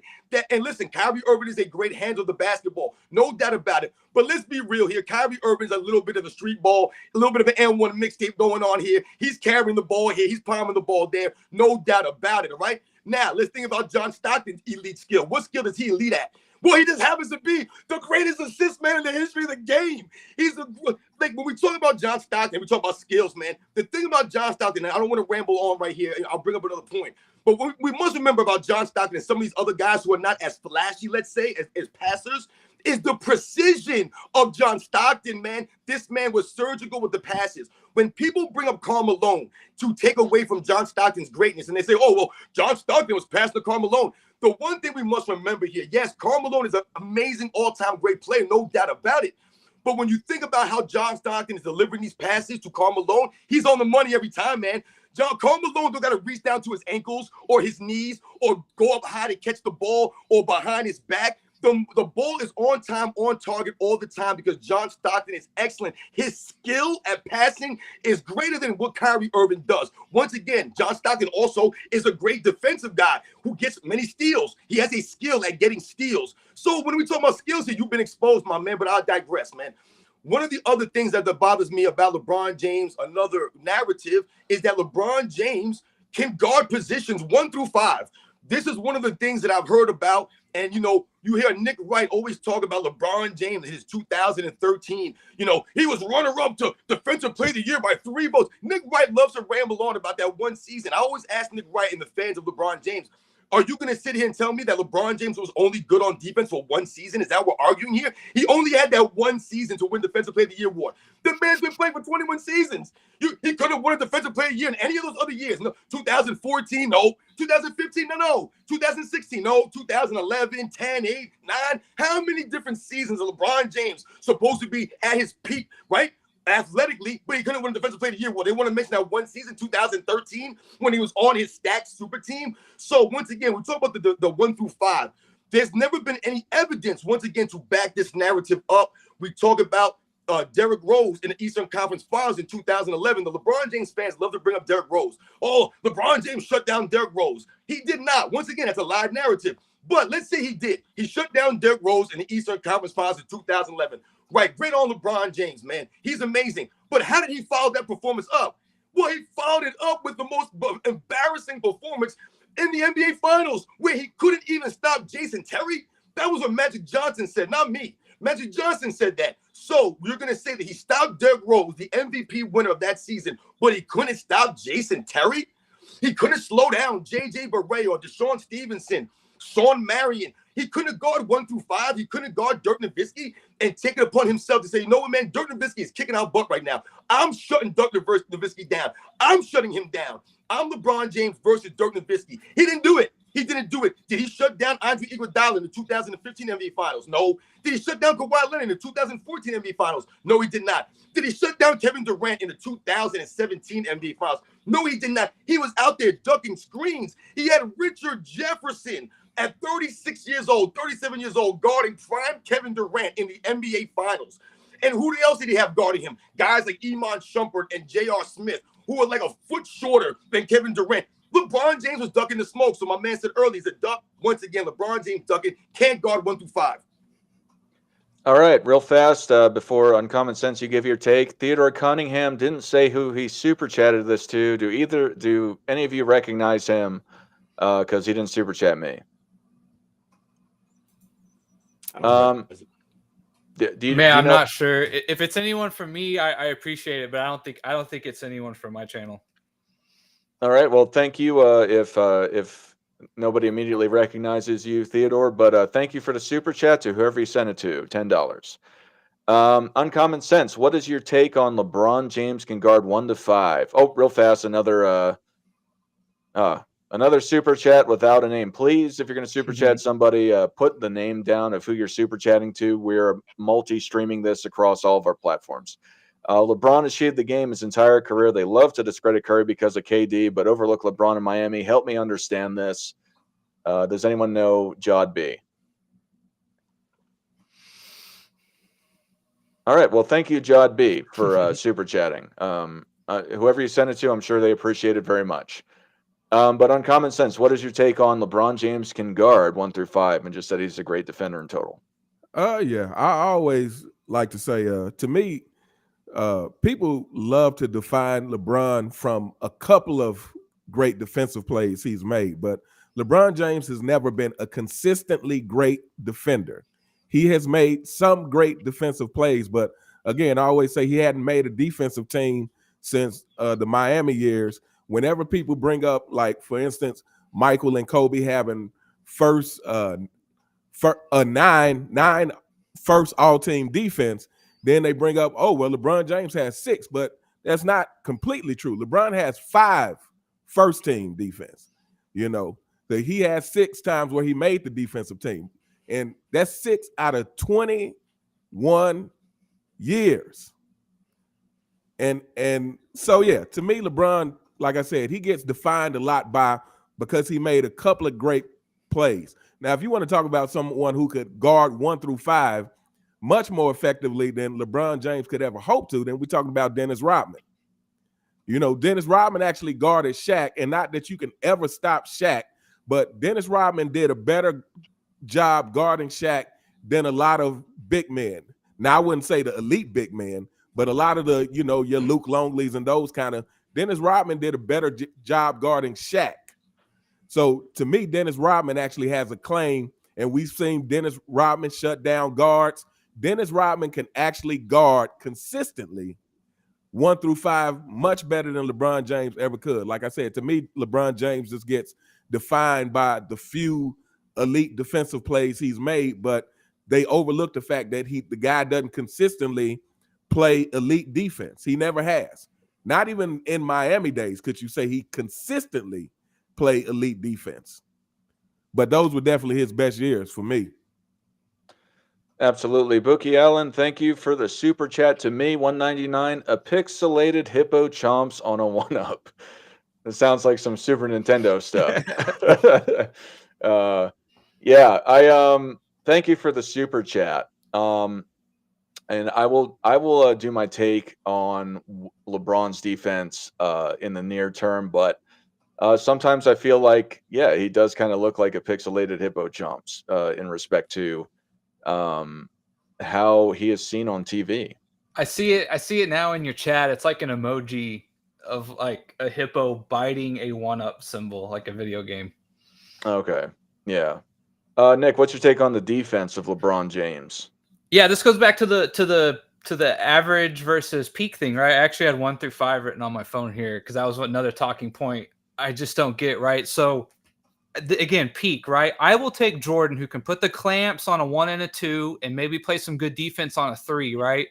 Maybe he can't guard a 4 or 5, right? Maybe he just doesn't have it in his bag to guard a 4 and 5, right? But if you're just going to give me an average LeBron defending a 1 through 5 like that, that's more like you're just going to plug LeBron in where you're maybe weakest at, right? Instead of Jordan saying, this is what I am best at, right? I will clamp down a 1 or 2 and essentially take them out of the game or make them change their game or take their strongest thing away, etc., and make them change, instead of LeBron saying, hey, I can guard a 1 through 5, like whatever you need me to do, right? Not lock down a 1 through 5. LeBron's not locking anyone down like I think you guys have already illustrated and talked about, right? And then one other thing is, like, we talk about big moments too, what he's known for. We brought up the Iguodala block. I think another one too is that shot he made in Cleveland when they were down 3-0 to the Magic, and he hit that crazy long shot. So they're down 3-1 and then they lose. I think that's what happened in that series. So I mean, again, it's these these moments of where we think of, if you picture LeBron in your mind, you're like, again, I kind of mentioned pedigree earlier. What are his defining moments?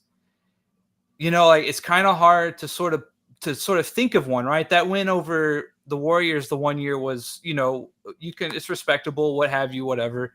But after that, right, it's not, it's hard to say like, what is like your lasting image of LeBron? And I don't really have one that is so great that I'm like, wow, that's incredible. You know, it just he doesn't really have any that are like meaningful, right? Legacy defining in a way. So yeah, again, the 1 through 5 I think is silly. I'll take the Pete clamps on 1 and 2 versus LeBron just being able to be in a vicinity of another player and call that defense. All right, Tamiko Settles sent a super chat again, without saying who it was to. Does anyone recognize Tamiko Settles particularly? How do we know if it's to us? How would we? Is there a way that we know? You should be. You might. I don't know because I've only done it on my side of Restream. I see paired for everyone else that is not, on my channel. So maybe if on the chat overlay, you might be able to see it on yours. If that it would just not have the paired word next to it. It wouldn't be purple. It'd be black on the chat. But it's up there at this point. It's like a third up there from the bottom because of all the traffic that we got. Tamiko Settles, but I'm going to read that if y'all are going to look. He says Oscar Robertson would dominate today, being able to take 3 to 4 steps, carry flop, and can't be touched. He'd be in the GOAT conversation. Big shout out to Uncommon and Sports and Fitness and the entire panel. If y'all don't see it, just for the sake of time, Uncommon and Robin, do you have anything to say since he particularly shouted out you guys?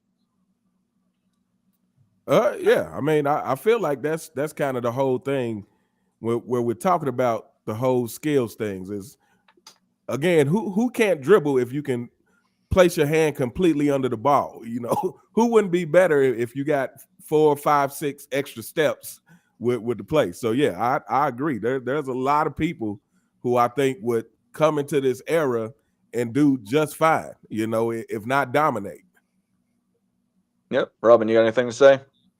No, I think that was for Uncommon, that super chat. Okay. Yeah. Good. Pierre Lynch super chatted me. Lynch 1. He says, Dart, you must watch this video, Jordan versus LeBron, end to all GOAT debates by All About Random. This is the best breakdown I've ever seen. You don't think Nick's is the best? Nick's got a good one too. If y'all are interested, go check it out on NB Sports. But yeah, no, yeah, I'll look into it.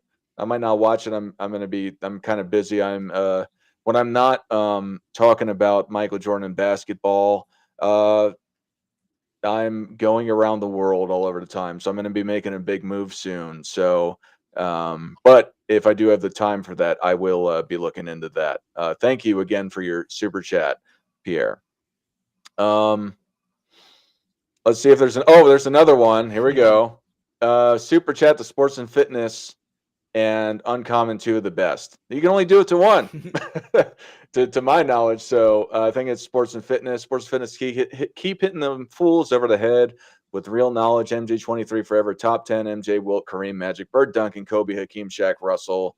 What do you have to say about that? Yeah, I respect the top 10 because LeBron James is not in it. So much respect to your top 10.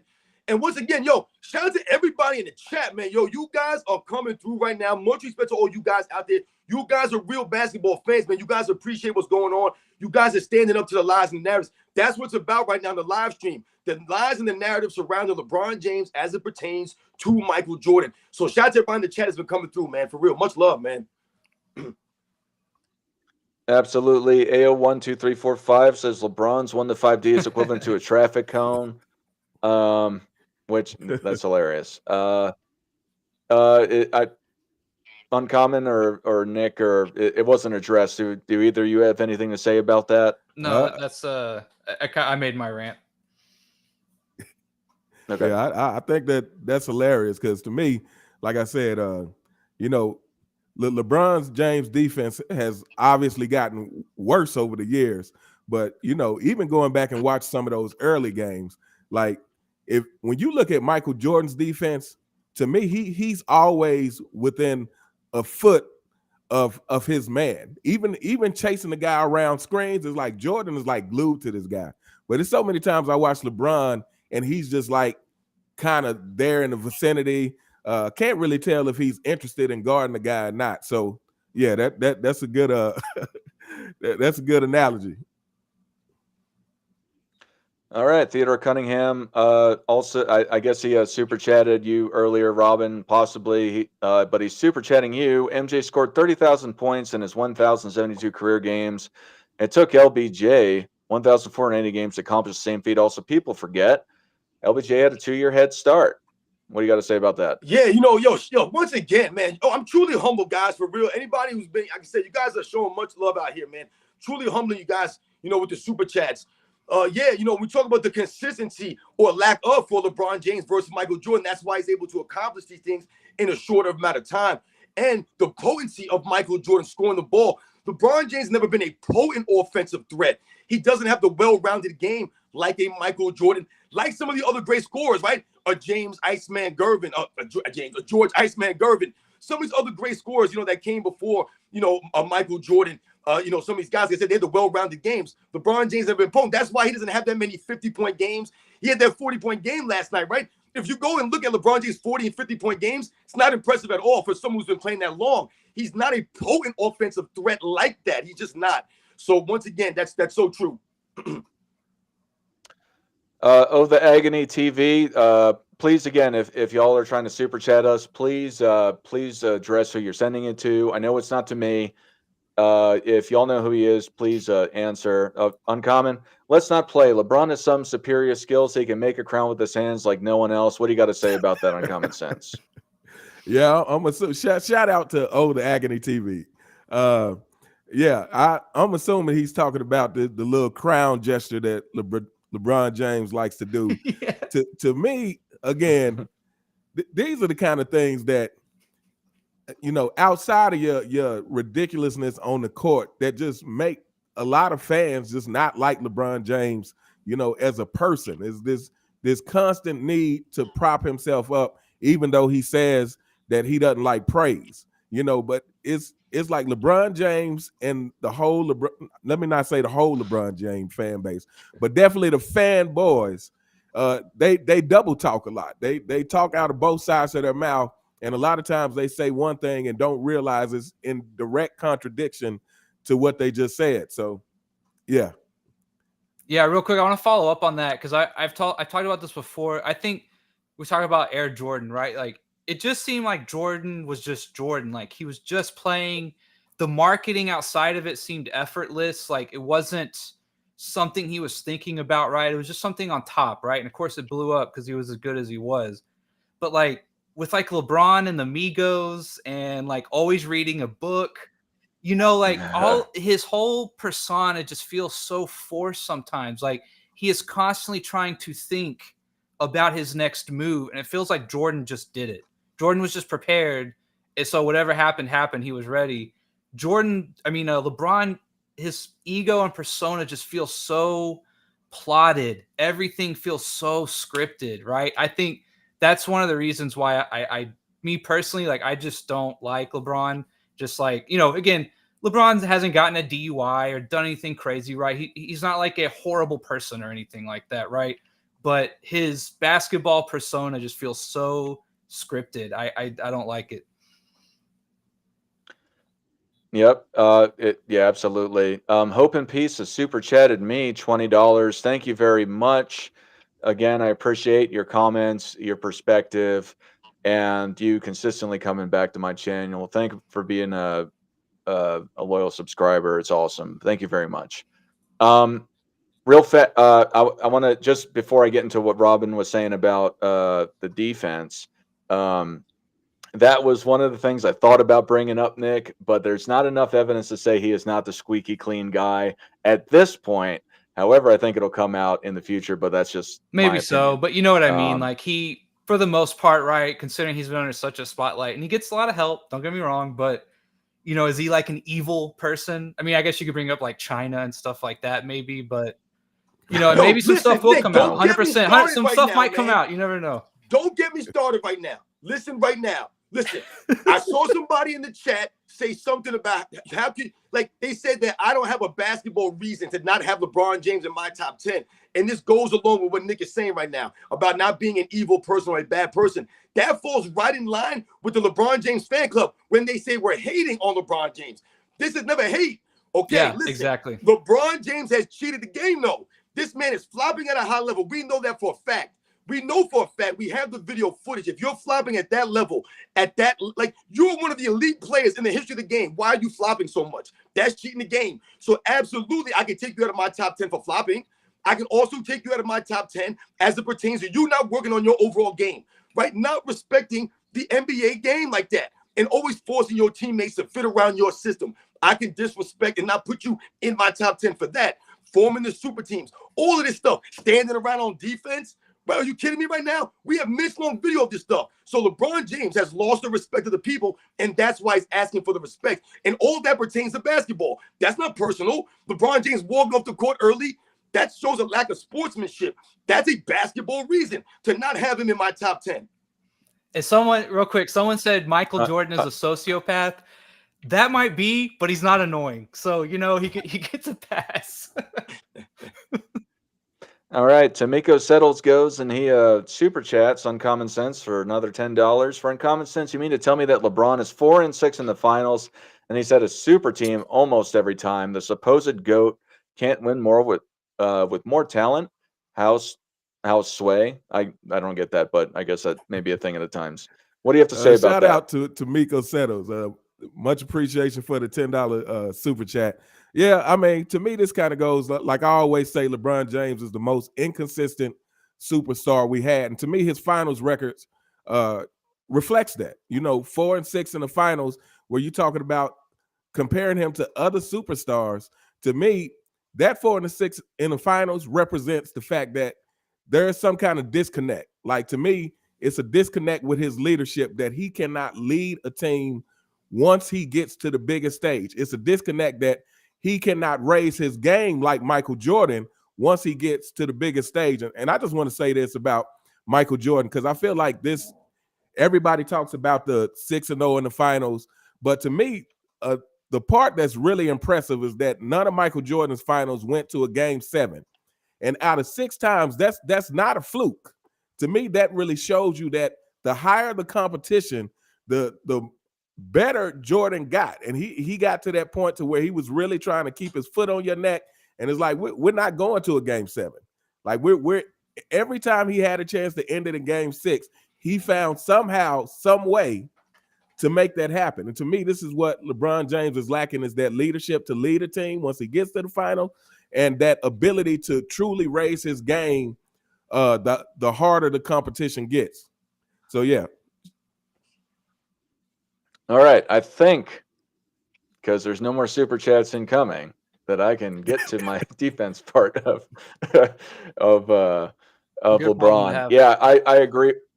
It is a good problem to have. And thank you again, just to speak for everybody. I'm sure everyone feels the same way. Thank you for your support with the super chats and just being here in the first place. Amazing stuff. But yeah, with the defense, the LeBron James is such a great defender. He can defend 1 through 5. Yeah, anyone can defend 1 through 5. It just depends on how well you do. I never saw one guy that I want to reach out to, just for spoiler alert. I never seen him defend Roy Hibbert very well, who would smoke check him in the early 2010s.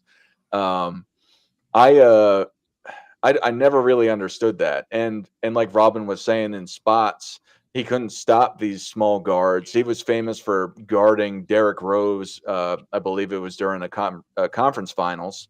But to the point of it is that, yeah, I think it's extremely overrated. I'm not going to go on a long rant about this. I think it was well said about you guys, but definitely overrated. He's a good defender, but the best defender of all time, I don't think I've heard that. But to say that he is a better defender than Jordan, I disagree with that, amongst others. The Dennis Rodmans, which was mentioned as well.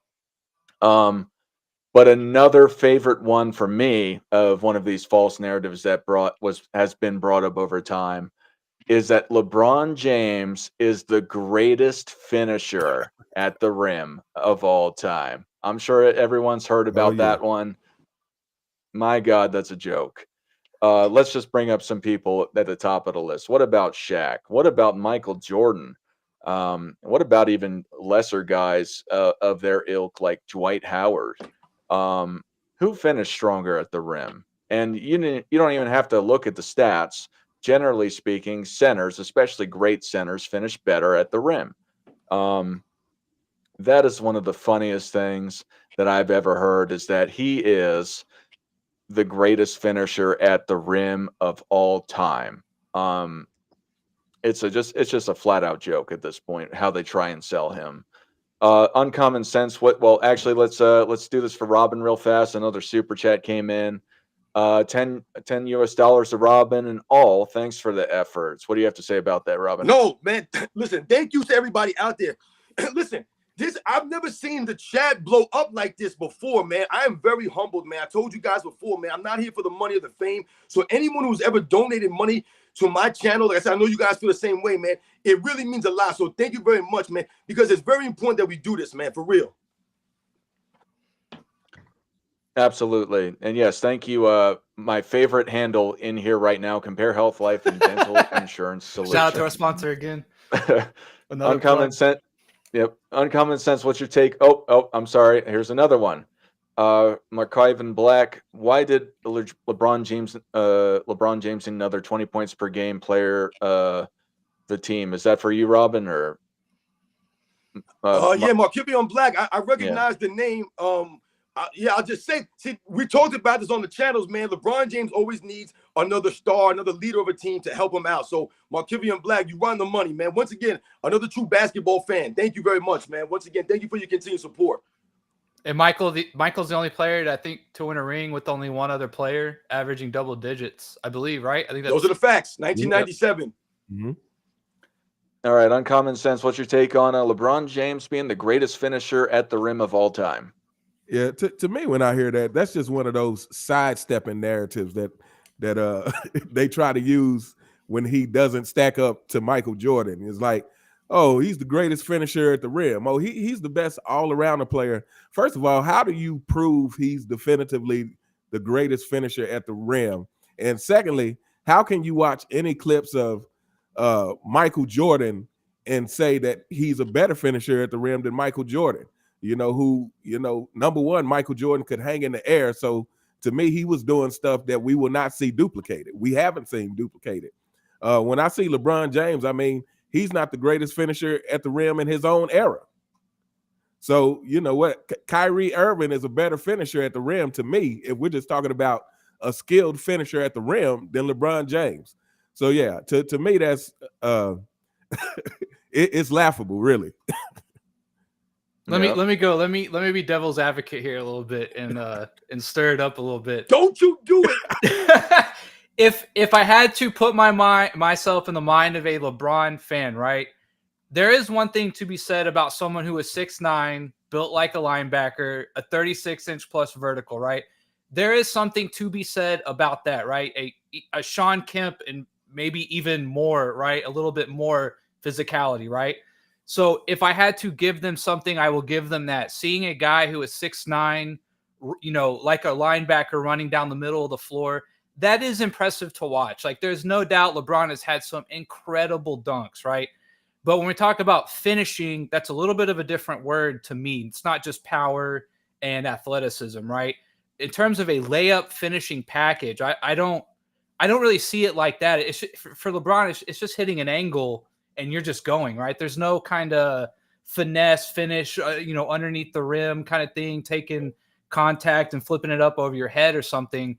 It's just brute force, right? So if that's your angle, I can see it. But in terms of a finisher finesse, I don't agree with that. It's more brute power, right? Just running at an incredible rate.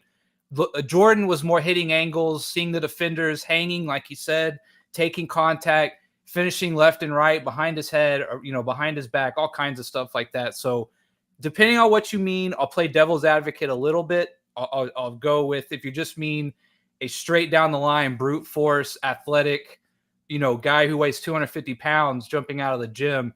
There's something to be said about that. There's no doubting LeBron's physical metrics, right? So if that's what you mean, I'll concede a little bit. But in terms of a package, when I think of finisher, I think of like the term layup package. I think we hear a lot, right? I don't quite see it like that. So depending on what you mean, that's kind of how I stand. Oh, I think I might have missed a super chat. I'm sorry. I think I had it up a second ago. There's so many. Thank you all. Did I do this one? Travis Bones, LeBron James averaged 18 points in the 2011 finals. It wasn't even. I did that one already. Oh no, I was agreeing. I was agreeing. Oh, with okay. Super Chat. He was the third best scorer of that playoffs on his team. He got outplayed. So Travis Bones, you didn't address who it's to. So unless either of you know who it's for, then yeah. I mean, I agree.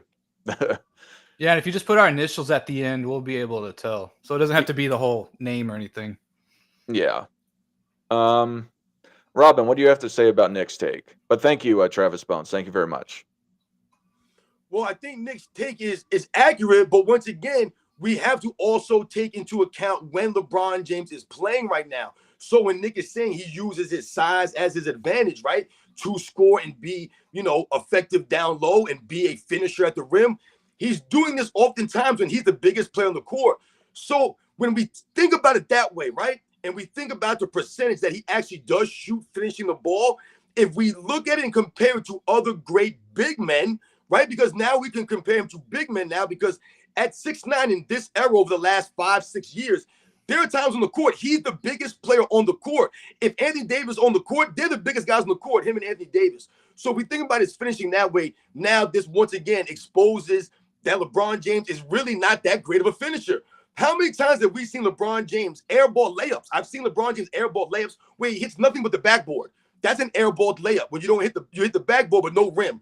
I've seen LeBron James do this several times at 6'9" when he's literally the tallest guy on the court. So if we compare his field goal percentage to a big man, a center, a power forward, then LeBron James doesn't look that great of a finisher to me, right?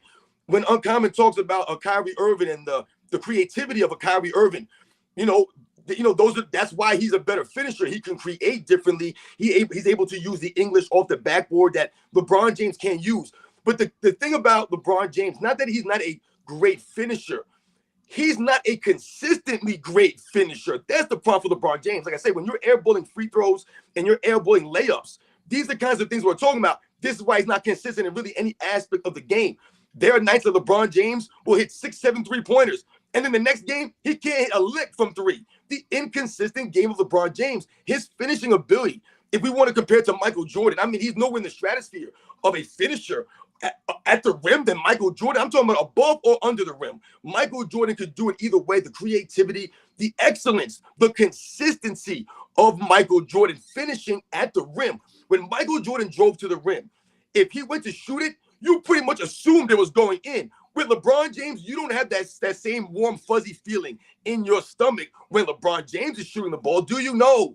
Because LeBron James is not consistent like that, man. So although he's a great finisher, once again, this highlights what we're talking about right now with the narratives and how it bends and changes, like we talked about earlier, to fit the narrative, right? These things always are shifting. What did Skip Bayless start calling him? The greatest draw of the ball, right? That's another way to kind of say that he's a good finisher, but not saying he's a good finisher, because he's really not a great finisher compared to Michael Jordan and some of the other all-time great finishers. Give me Dr. J going to the hole over LeBron James. I don't care what they say. He's more creative. He's going to finish the play. Like I said, LeBron James a lot of times avoids contact at the end game scenarios. So his mindset changed at the end of these games. Look what happened in Denver last season. Nick, did he use that physicality to bully his way into the paint? No. He started to try to do these fadeaway one-legged threes, these off-balance shots. He's getting stripped by Jamal Murray. Jamal Murray, who's 6'3", he let him strip him. This is what we're talking about. LeBron James has a problem, like I said, being a finisher.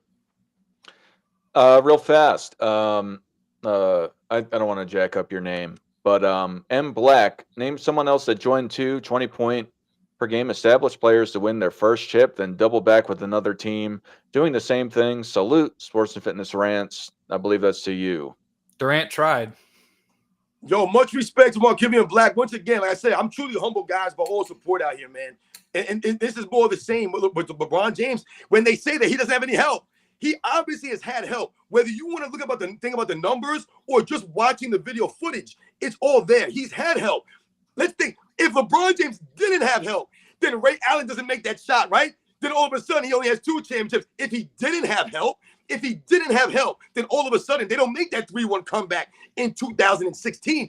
Kyrie Irving was sensational in those finals. LeBron James has had help because if he did not have help, then he would probably only have 1 really championship to speak of. All right, real fast. If anyone wants to call in, we're about to start the call-ins. I have something to say to what Nick was saying a little bit before too. But if you want to call in, the easiest way is to call in from my channel. So you can click the link. If you like what I have to say, I'd appreciate you subscribing to it, but it's not anything like that. If you don't want to do that, that's fine as well. However, the easiest way is to come to my channel real fast and call in by the link. So you could just click it. Otherwise, you can just type it in. We got another super chat from Wow. Oh, the Agony TV. This is to Uncommon Sense. LeBron's size wouldn't count for much in the 90s. He has no moves and always avoids contact. What do you have to say about that? That's facts. I mean, it's funny that you bring that up because last night I was actually watching LeBron James documentary. And what always to me is a glaring thing with LeBron James highlights is 80% of them, his finishes at the rim are wide open. His finishes at the rim are wide open. So, to me, again, when they're talking about he's the greatest finisher at the rim, greatest driver of the ball, he couldn't do that in the 90s. You can't do that, number one, when they were actually playing defense and when the game was set up so that people were guarding the painted area. So, yeah, shout out to the Agony TV again. Matter of fact, if y'all are not subscribed to him, go subscribe to the Agony TV. He has some interesting content up there. I'd like to say something real quick if I can. Just real fast, Nick. For the people that don't know what my channel is, you could find it at Michael Jordan Fans Are the Best. You could probably find it at MJFB also. And then after you go, Nick, there's another super chat that came in. Yeah, I was going to say, this kind of goes back to what I was saying about the layups and today's spacing, right? LeBron in the open floor is a scary proposition to try and stop, right? There's no doubt about that. But tight in the game, later in the game, in situations, we're talking half court now. And I kind of mentioned, like, where are the highlights of LeBron calling for a pick and roll, throwing these absolute dime passes to the cutters, making everyone kind of suck in on him, right? He just doesn't really have a very good half court game in these tight situations, right? Where athleticism doesn't really mean as much, right? It's a smaller, more compact. We just cut the entire thing in half. We're playing essentially at the 3-point line and in. Athleticism doesn't matter as much as just being quick for 1 or 2 steps, right? So, I mean, this is like kind of going back to Larry Bird, and people will say he might be the best half-court player ever. He's dissecting, he's reading, he's thinking ahead of the game. We're not talking about athleticism anymore. We're talking about getting to spots in rhythm at times, mismatch, things like that. I don't think LeBron has a very good half-court game. And in the 90s, like that was in reference to the super chat. In the 90s, yes, I think LeBron struggles, right? I definitely think he struggles much more than obviously today's open run and gun kind of game, which lends itself to his athleticism, right? And Nuggets fan brought up he was going through people. I don't doubt he goes through people. Like, that's what I'm saying. Him full speed down the court. It's really hard to stop that, right? But in a half court setting, entirely different ball game. Oh, that reminds me before we get into this next super chat. I forgot. I meant to mention guys like Giannis of today's age, Ja Morant being able to finish at the rim, that you could say is arguably better than LeBron. I really had nothing more to say to it than that. Tamiko Settle said, our super chats, Robin, I'm newly subscribed to Sports and Fitness. Kevin Johnson is a better finisher at the rim than LeBron. What do you have to say about that? Oh my, you guys, man, shout out to all you guys out there, man, for real, man. Thank you very much for coming through. Thank you for subscribing. Like I said, we must continue to stand up. Kevin Johnson's one of my favorite players of the 80s and the 90s. Kevin Johnson should have been in the Hall of Fame a long, long time ago, man. Once again, another guy from the 80s, 90s who people forgotten. And I'll tell you what, as it pertains to him being a finisher, he's a more well-respected finisher at the rim because once again, those guys back in the day, he had to finish amongst the trees. You had to think about going into the paint, right? Back in those days when the guy said about LeBron James not being able to adjust or adapt his game for the 90s. It's the mindset here, man, and not having the fundamentals, man. So once again, thank you for subscribing. Thank you for the super chat. You know, LeBron James, like I said, these guys, Kevin Johnson, shout out to him, man. Should be in the Hall of Fame. And I just wanted to add to that. And Kevin Johnson is also actually a pass first player as well. Kevin Johnson averaged like 9 assists a game, 17 points per game. Like his assists contributed to more than what his scoring did. I think also he's the only player 3 years in a row averaged 20-10, something like that. He has some record like that. Him, Oscar Robertson, and I think Magic Johnson maybe, or Isaiah Thomas. Yeah, something like that. Yeah, Kevin, he should be in the Hall of Fame, man. Yeah, like that's I mean, yeah. All right, we got a couple more super chats, and then we've got DC Slim and E-Man in the back, and that should probably be it for the show after those two call in. But let's get through the super chats first. John said, the narrative that people hate LeBron is a deflection created by his media team to hide the holes in his game. Outside of basketball, he's somewhat likable. I don't know who that went to. If y'all know who that is, then please address them. If not, yeah, I think that's a great point. Right, that goes to what we were saying, how the narrative always changes a little bit and shifts, right, to deflect off of whatever they needed to, to deflect off of. So absolutely, I agree. We have, again, I'm going to jack that name up, but I believe this is the Robin. LeBron equals Shonuff, MJ equals Leroy MJ was and is the master. That's right. Who's the master? That's right. You guys know about the Last Dragon, my man Bruce Leroy. That's right, because Michael Jordan got the glow. What did Allen Iverson say in his Hall of Fame speech? He said when he stepped on the court for the first time with Michael Jordan, he was glowing. He saw his aura around him. Those are the facts, man. Michael Jordan's in another stratosphere as it pertains to what people felt about him. The man said he saw a glow around him. This is what Allen Iverson said. So Markivion Black, shout out to you once again coming through with the super chat. That's right. MJ is Bruce Leroy. LeBron James is Shonuff. That's why the LeBron James fan club are Shonuff little minions that are always behind him yelling around and messing with people being bullies. All right, we got DC Slim. Welcome back, sir. We're going to just go through one question. We're not going to have a ton of back and forth, but do you have a question for an individual or the panel? I appreciate you coming back, but we got other people backstage, so we're going to run through them as well. So do you have a question for the panel or an individual on the panel? It's a two-part question. Okay. All right. Do you still watch basketball? That's part one. Okay. Do you still watch basketball to this day?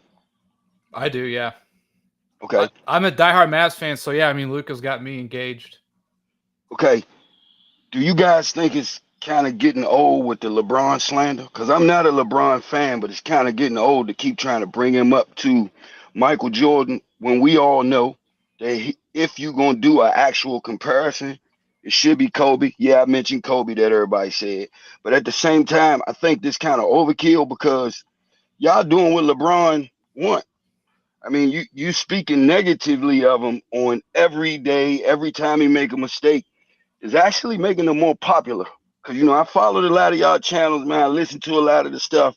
But now, like, the content every single day is what LeBron can't do better than Jordan. I just think it's taking the fun out of the basketball. And I try to watch your channel all the time, dog, but it's kind of getting old. You know what I'm saying?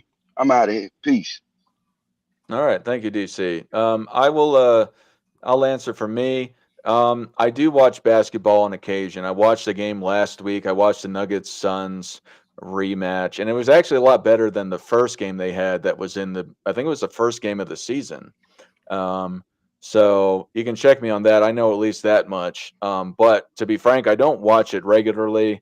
because it generally, for me, that I watch, it's ISO ball, and I find that frankly boring. They're one action, two player plays with options that generally end up either with a missed 3-point shot, a made 3-point shot, or a pick and roll off ball screen. It's really predictable and kind of boring, in my opinion.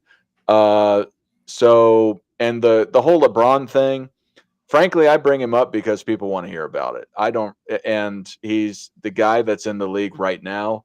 Otherwise, to your point, I don't really think he's in the same class as Michael Jordan. Uncommon sense. What do you got to say? Yeah. I mean, first of all, I feel like, and I'll speak for myself, but I feel like other people probably feel this as well. For me, it's about more than talking about LeBron James. For me, it's about life and what should be acceptable and what shouldn't be.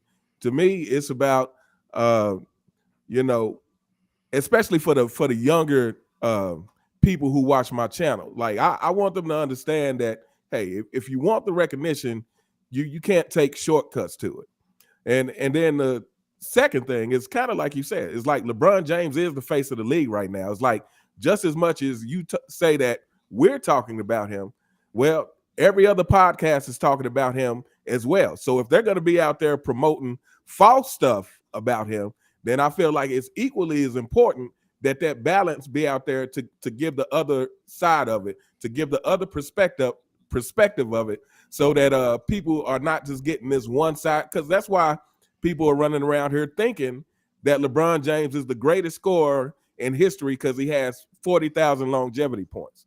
That's why people are running around here with this narrative that LeBron James is the greatest all-around player, again, which is a deflection they use when you say who's the GOAT. Then it's like, oh, well, he may be the greatest all-around player. So I feel like, we do this to keep the balance out there, because every day they are putting out false narratives, not only about LeBron James, but about this current NBA, period. Real fast, the great Lau says, FYF Sports Debates exposing you guys and all the MJ fanboys. That guy uses Chat GPT to make his arguments, and I know that he has experience as a coach. I don't know too much past him. I know Ticket TV made claims that he stole credit cards from his players when he was a coach at Purdue. To me, you go and you follow somebody like that, or people with actual integrity. That's cool. Now, I don't know if he did that. I'm not saying he did, but for one, he uses Chat GPT to make his arguments. So go listen to a guy like that if you want. Anyway, Robin, you got another super chat. If LeBron stayed in Cleveland and won 1 to 2 rings along with his other statistical accomplishments, where would he rank all time? Well, for me, that's part of the problem for LeBron James, and I've talked about this on my channel. So once again, Story Games, thank you for coming through with the super chat, man. I said, you guys are amazing today, man. But I've talked about this. LeBron James, to me, if he would have stayed in Cleveland, even if he only won 1 championship, but he stayed in Cleveland, he won it organically, he pushed his teammates, he went through the grind, he went through the battles, you know what I'm saying? He earned it without cheating the game, without cheating himself. Then I think LeBron James would absolutely be worthy of a top 10 spot in NBA's history. But once again, it's not just about LeBron James forming the super teams. That's a big black eye in his career. But it's also about LeBron James flopping, the lack of sportsmanship, not being a true competitor oftentimes. Like I said, load managing, all of these things. Even talking down the fans. Remember, this is the same man who told us to go back to our boring lives. LeBron James spits in the face of the common folks, man. So, like I said, if he stayed in Cleveland and did things differently, then we're talking about a whole different career. But that's the problem for LeBron James. All right. Nick, do you want to follow up with because I know you said you watch basketball. Why do you talk about LeBron James? And then after that, Robin, do your take, and then we'll let E-Man on after that. So first of all, right, this is Michael Jordan fans are the best page, right? And Robin's a big fan of Jordan. So is Dart. Uncommon Sense, I'm assuming you're a big Jordan fan as well, right? So the Jordan and LeBron debate just isn't going anywhere, right? And it's almost a tip of the cap to LeBron that we even have to have this conversation, right? So I will, again, I'm toe the line here a little bit, right? As a Mavs fan, right, I will halfway agree that sometimes I do get tired of the LeBron and Jordan debate. I agree. There's tons of other guys we could talk about, and obviously me being a big Mavs fan, I'd love to talk about Luka or Dirk or anything else, right? But also, this is the arena that we're in, right? So this is the arena that we're in. Then that's the kind of armor that we wear when we come in to debate these things, right? So I will give a little bit there that it's almost a tip of the cap that LeBron is as good as he is. He's largely lived up to the hype, right? As much as it was placed on him, right? He's done a good job on the hardwood of living up to that hype as much as he has. So it's almost like, you know, we have these conversations. We're not debating if Sean Kemp is as good as Michael Jordan, right? There's a reason why LeBron and Jordan do get compared to begin with, because LeBron is as good as he is, right? Now, when we get up to the GOAT debate, right, we are making like the smallest of differences here, and we're talking about in the grand scheme of the NBA history and the GOATs, we're talking about small differences, right? And how you weigh things, it becomes very convoluted sometimes, right? So I don't like when people say you're disrespecting LeBron and things of that nature. This argument is a little forced at times, right? So we kind of do have to talk about it. Because we pick a side does not mean we hate someone else, right? I love the game of basketball, full stop. I you know, and everything that comes with it, the good and the bad, right? So I don't hate LeBron. I really don't. I will admit I love to hate LeBron, right? But that's kind of me tongue in cheek saying he personally doesn't vibe with me. Like, I don't think I could have a beer with LeBron kind of thing. But on the court, let's be real about how good he is. He's a great player, one of the greats, right? So I will halfway agree with that caller, but I'm coming from someone who's not as big of a Jordan fan and maybe a LeBron fan overall. So in their circles, it maybe feels a little more heated and combative. But to me, I'm just kind of giving my opinion. I don't hate LeBron. I don't. Like, I think he's a little goofy at times. Like, there's some things I don't like, but he's a great player. I don't wish any ill will on LeBron and his family, right? I hope they have the best life possible and nothing bad happens to him, right? It's nothing like that, right? So because we say LeBron does this and I don't like it or whatever, it's not that we're like hating the guy, right? It's kind of forced, like he says. Like, we kind of have to give an opinion on it. It just kind of is what it is, right? So just kind of ride the tiger when it comes to this debate. All right, Robin, what's your take? Do you watch basketball, and why do you talk about LeBron James so much? Nobody watches basketball. That's the whole point here. Who the hell's watching the NBA? No one's watching the NBA. So once again, DC Slim, you know, he's always got some nonsense to say. And of course, he has to bring Kobe Bryant up. You always got to bring Kobe Bryant up. Do we watch basketball? What's the point of that question, man? The point here is that nobody is watching basketball. You know what I tried to watch? I tried to watch this year's All-Star game. I watched the entire second half of the NBA All-Star game this year. And you know what that got me? I was almost blinded by what I was seeing. I saw Karl Anthony Towns running around like a big goofy idiot. He looked like a moron out there. I saw Damian Lillard chucking up a bunch of three-pointers, trying to steal an MVP away from Therese Halliburton. Right? He tried his damnedest for that MVP award. It was disgusting. It was despicable. And they booed him. The fans booed Damian Lillard. I don't remember how often guys get booed getting an MVP trophy because of the kind of the show that they put on. So I tried to watch the All-Star game. I didn't see anyone break out in a full sprint for the entire second half. Did you see what Nikola Jokic was doing out there? Did you see what Luka Doncic was doing? These guys are making a mockery of the All-Star game on purpose. On purpose. But he asked us if we watched the game, right? And that's supposed to be the All-Star game. Tried to watch it. Can't do it. It's a joke, man. And we all know that. They exposed themselves, right? You know, it's really crazy when he talks about, we're talking too much about LeBron James, because that's just the point here, my man. The problem is we're battling against the mainstream media.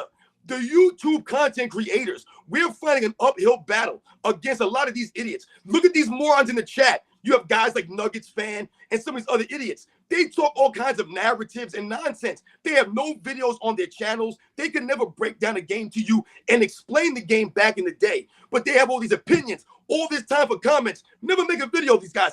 These are the LeBron James fans. They're bots. They're not real fans of basketball. The reason that we're making videos, the reason we're talking about the narratives is because we cannot allow this to stand. That's the whole point here. They're trying to rewrite the history. If you don't respect that, then something's wrong with you guys. That's the problem here. You guys are not part of the solution. We're not just talking about LeBron James and hating on him. I could give a damn about this man personally. Everything I talk about on my channel is about the lack of intangibles, the lack of heart, the lack of grit, the lack of leadership, the lack of sportsmanship, the lack of class, the integrity that he's carried himself with, forming super teams, load managing, flopping around, never working on his game, still airballing free throws in year 21, man, still standing around on defense. All of these things have exposed LeBron James as a fraud. Now he's under suspicion. He tells us to keep that same energy. He tells us he plays it at zeros on the clock, yet he walks off the court with 3.5 minutes to go. What are you talking about, fools? They're lying right before our eyes. We're not allowing Nick Wright to run the show. Absolutely not. I'll be damned. Real quick, I want to say something too to piggyback on that. We're gonna let E-Man on E-Man on real fast. Okay. All right. Yo, can you hear me? Yep. Yo, what's good, y'all? How y'all doing today? Good. E-Man, do you have a question for an individual or the panel?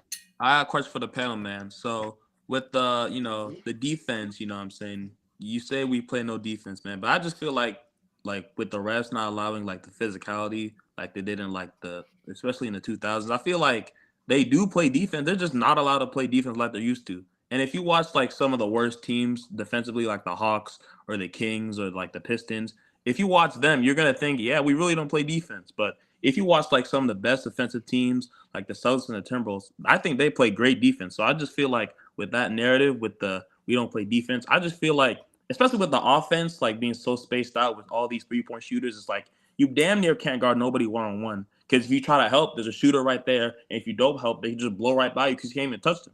So how do y'all feel about that? All right. All right, Robin, you want to start first? E-Man, I'm just going to put you on mute until thing because I just don't want it to devolve into a back and forth. And then once everyone's saying something, you got a chance to say something. All right.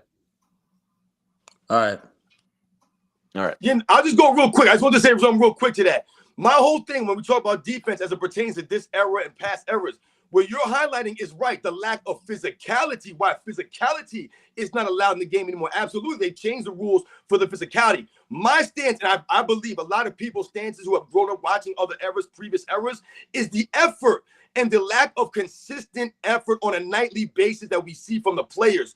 Just because they change the rules and make the late games less physical doesn't mean your effort should stop or your effort should be less. So that's all I'm going to say about that. The effort that these guys gave, once again, we think about defense. Half of defense is your effort, the effort you're giving, along with the skills you have, your athleticism, things of that nature. But it all starts with effort on the defensive end. When we watch a lot of these players today, yeah, there might be games where you're watching a team play great defense. Some of these players are defensive players, absolutely. But as a whole, as in general, the NBA is lagging in the effort. A lot of times, you turn on the game, these guys are not diving for loose balls. They're not hustling after these games. I mean, my goodness, that's the effort that we're talking about, the defensive end.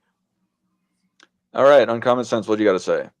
Yeah, I mean, I feel like Robin pretty much covered it. I just want to say, yeah. So we're talking about the hustle, but I think more or less what I'm thinking about is, yeah, you're right that the rules make it harder to play defense, but like Robin said, part of it is effort, but then part of it for me is the fact that, you know, if you want to give these players credit for being so skilled offensively, that's what they like to say, regardless of the reason, whether it's because of the rule changes or because of the effort or both, you have to admit that these players could not do that same thing against older styles of defenses, specifically the 90s defense.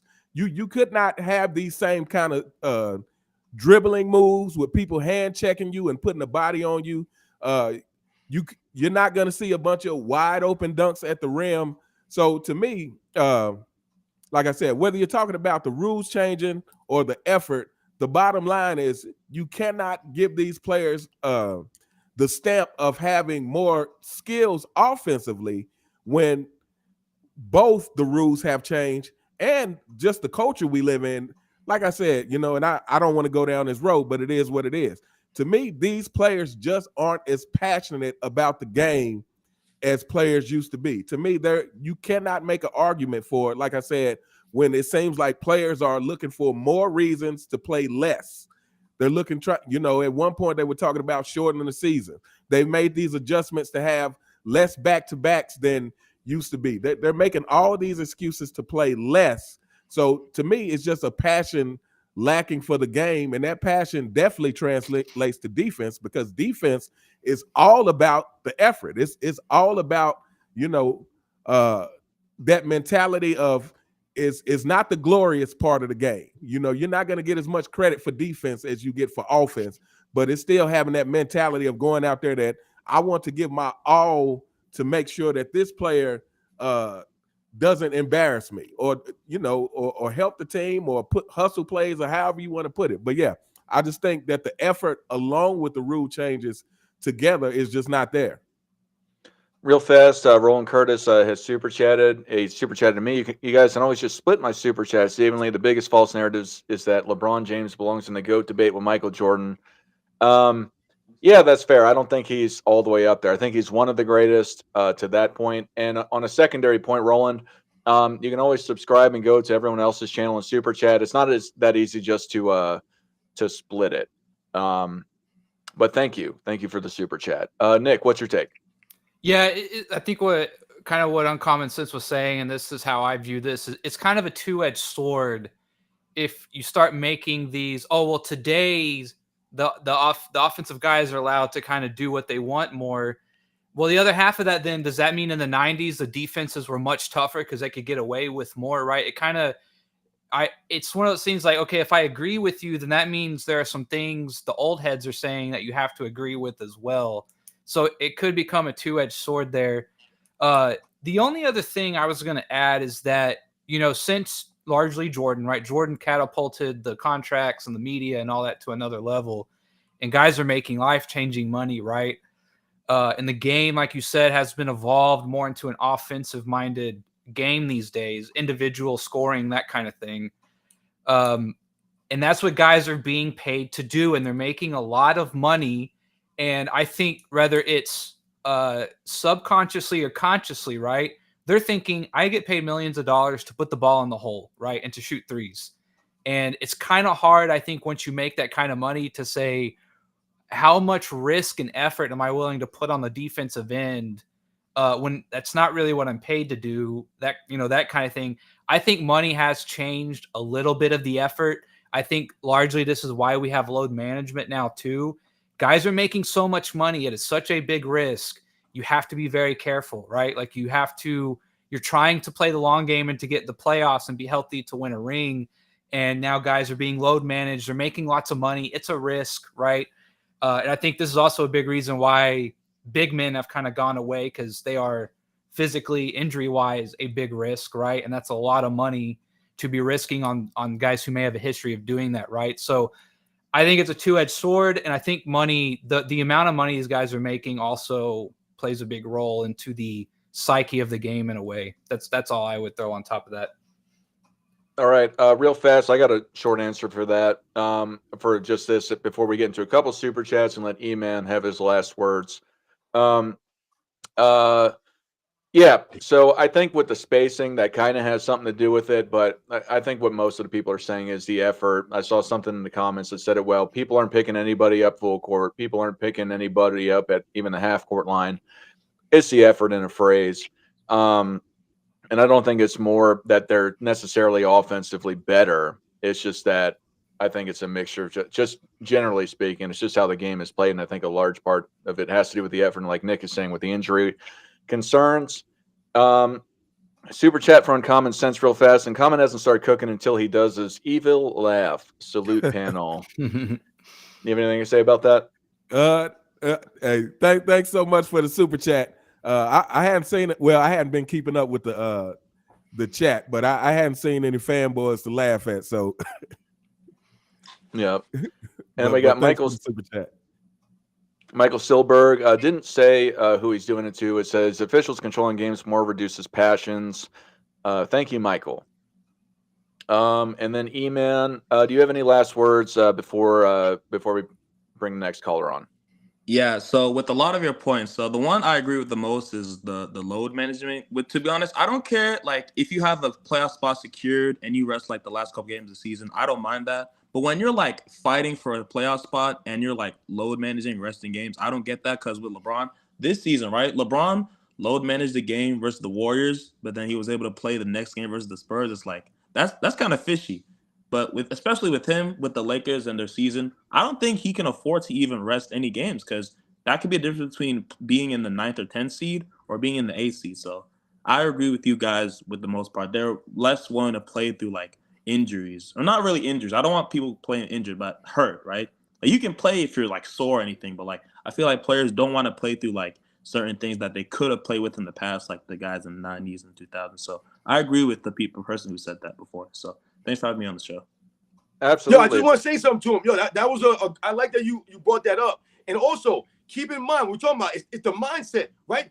Now in this era, right? Defense is not sexy, right? Guys don't really want to play the defense, right? They want the money and the fame, so they want to do all the fancy stuff, man. So the mindset was different sometimes for a lot of those guys. Thank you for calling, E-Man. I appreciate thank you. tuning good in, call. and until next problem. time. Yep. Have a good day. Bye. Jim M., how are you today? I'm good. How you guys doing?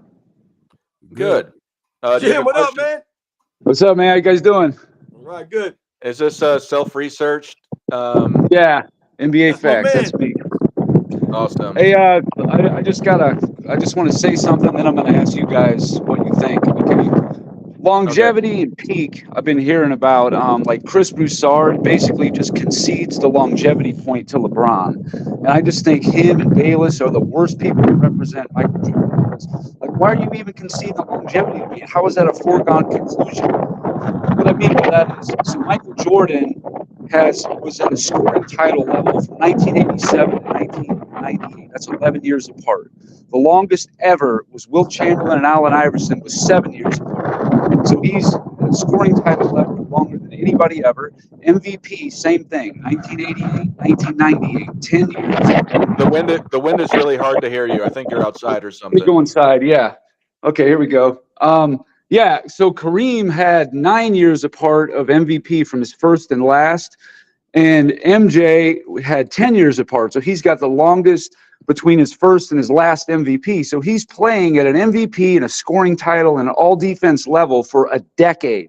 So what are we talking about longevity? Like squeaking into a third-team all-defense, 19 years old. I mean, you know what I mean? Like, I don't even think that's a foregone conclusion for LeBron. And peak is also another thing. I know Nick Wright tried to pull out 1 year, and that's ridiculous, which I don't agree with that anyway. But I mean, there's just so many more things than 6-0, 6-0. I mean, there's so many more things that they could bring up about MJ. He's just not being represented in the mass media good at all. I mean, there's just so many things. I just did a video on just one thing here. The only players in NBA history to lead 2 of the 5 major stat categories is Wilt Chamberlain and Michael Jordan, to do it 3 times or more in an NBA career. And Jordan is the only player to do it ever and win a championship. I mean, these are the kinds of things that never get mentioned. I'm just like, where are you guys at? You're the experts. I'm just some guy looking stuff up online all the time. And I know this stuff. Get it out there. There's so much more stuff. I don't understand it. But anyway, my question to you guys is, so what is it we're talking about here? Peak, longevity, or totality? For what? The GOAT. Okay. Nick, you want to start first? You're on mute.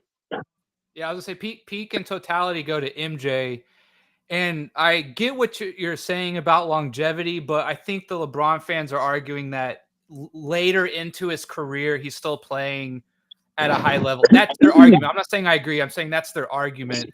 I agree. The peak and longevity of Jordan's peak is unlike anything we've seen. I've said that from day one, right? But if I'm just if I'm gonna give them the benefit of the doubt or what they're arguing, right? Again, Kareem played really well late into his career, right? So I'm not acting like as if we've never seen anything like this. I'm just saying if I give them their argument, I think they're just saying, Jordan retired for a couple years, like between the Bulls and the Wizards, and he's played a couple of years more since then. He's still playing at a pretty high level. And when they say longevity, I think that's what they mean. I don't buy into the longevity argument as much as they do. Is it a piece of the puzzle? Sure.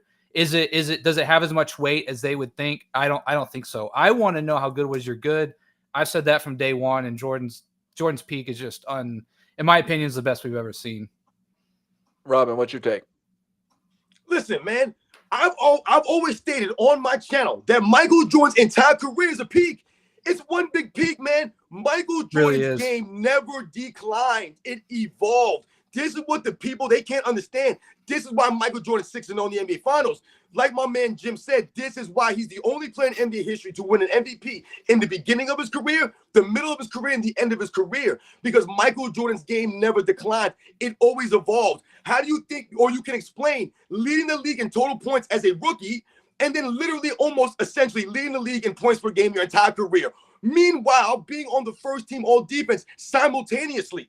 How do you think you can explain this? Well, quite simply, Michael Jordan was what? He was great on both ends at a high level. He was consistent. He was at his peak on both ends. There was no drop-off from Michael Jordan where you were like in the second three-peat, he didn't lead the league in scoring, or he wasn't on any of the all-defensive teams, right? He was always there. He was consistent. Once again, Michael Jordan developed an overall offensive game. He didn't need to dominate the basketball. He could move without the basketball, come off of screens, the backdoor cuts, the give and goes, all right?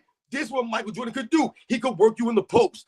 This is why his game never declined. LeBron James' longevity is all smoke screens and mirrors. It's not there, especially when you think about Michael Jordan. It's not there. He has not won an MVP in his 30s.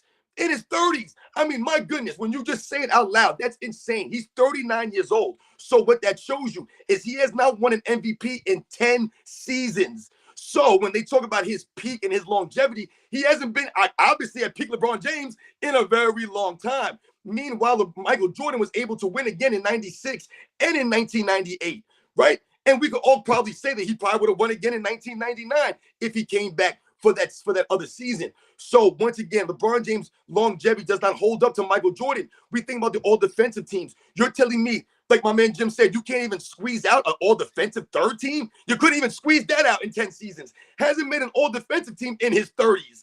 So where's the durability at? Where's the longevity? It's not there. He has not been consistent on the defensive end. That's why he doesn't make an all-defensive team.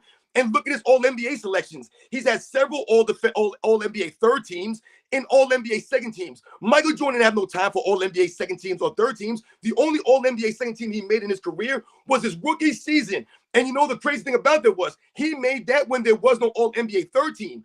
Up until 1983, there was only an all-NBA first and second team. So Michael Jordan making a second-team all-NBA essentially means that he was really, really good as a rookie. There was no third team to cheese. Either you were on the first or the second or you weren't.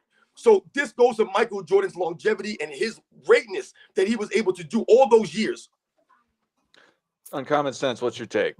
Yeah, I mean, I think at the end of the day, LeBron's longevity is highly overrated when you consider the fact that, again, he's not a consistent defender.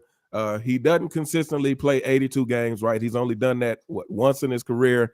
The last 5 years, I don't know if he's made it to 65 games.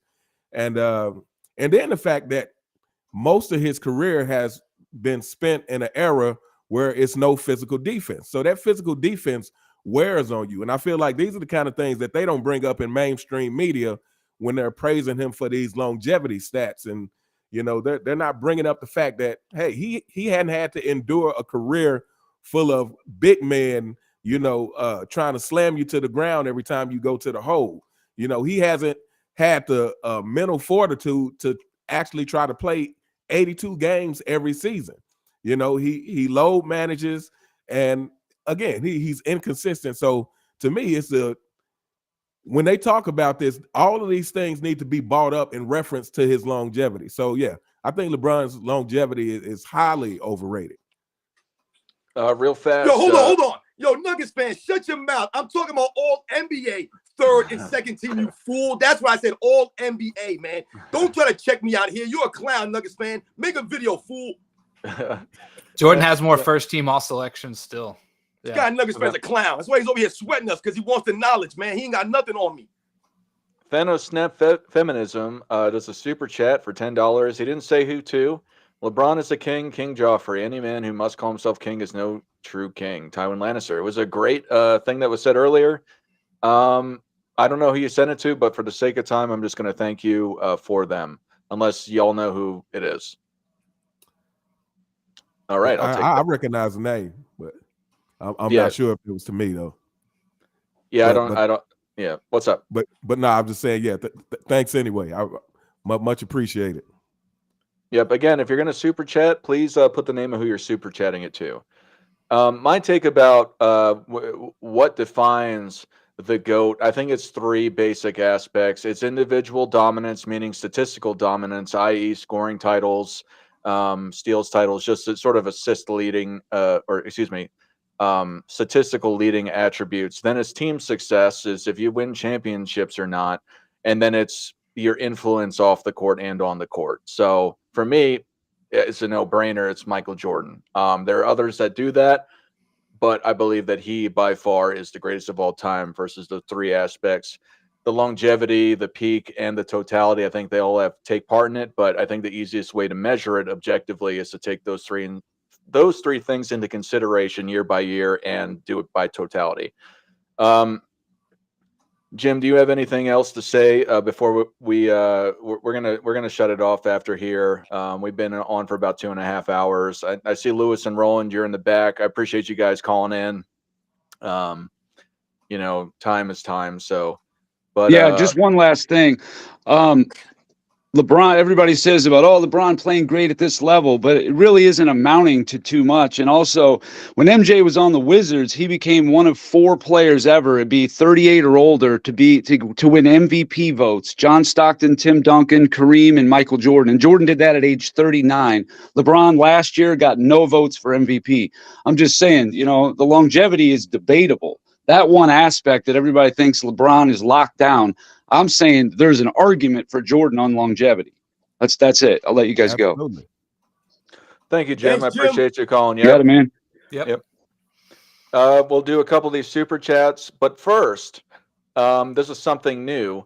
But I want to ask the audience, what do you think we should talk about next week? And if you super chat it, we'll address it. Otherwise, put it in the chats and I'll review it later on.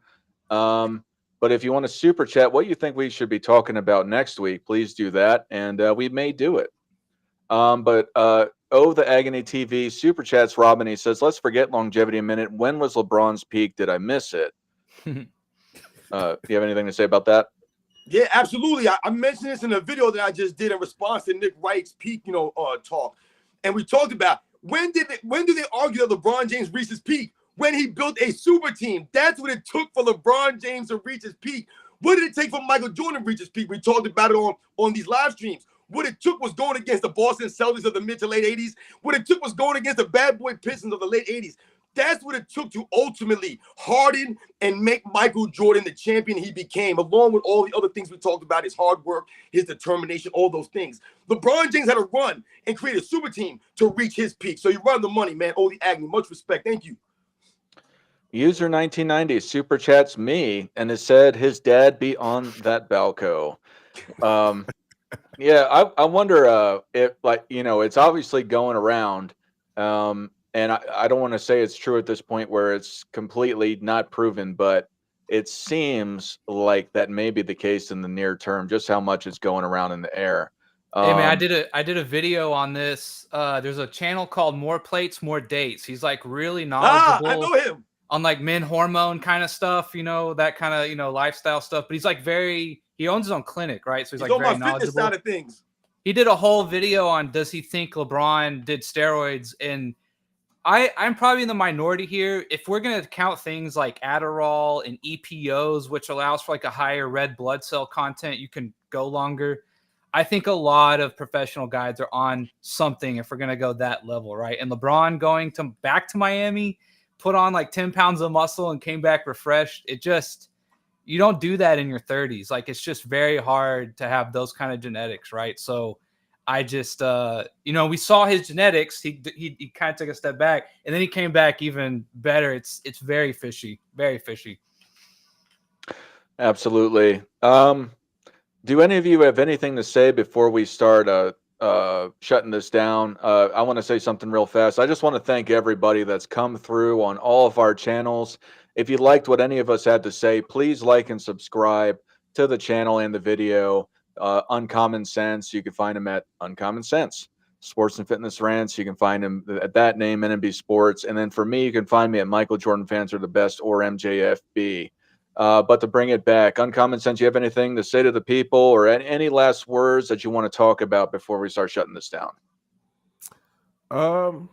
Nothing really to say. Just thanks everybody so much for supporting. And again, I encourage everybody to support all channels that are dedicated to expressing the true opinions, expressing the real thoughts about real basketball, and combating these narratives that are pushed every single day. Again, for you fanboys who ask, why do we talk about LeBron James so much? Because they talk about LeBron James so much, and they are not telling the truth, or at least not telling the whole truth about LeBron James. So that's what we're here to do. So everybody, please continue to support these channels. Please subscribe to anybody here if you're not subscribed to them. And thanks again, and thank you, Dart, for having me on.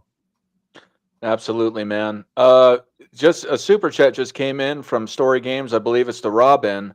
What do you guys think about? And maybe this is kind of tweaking it a little bit. Would you guys want to talk about LeBron James and his and the Spurs dynasty next time? Because the question, one of the things is talking about the Spurs dynasty. But Robin, if you want to say something about the super chat that you got.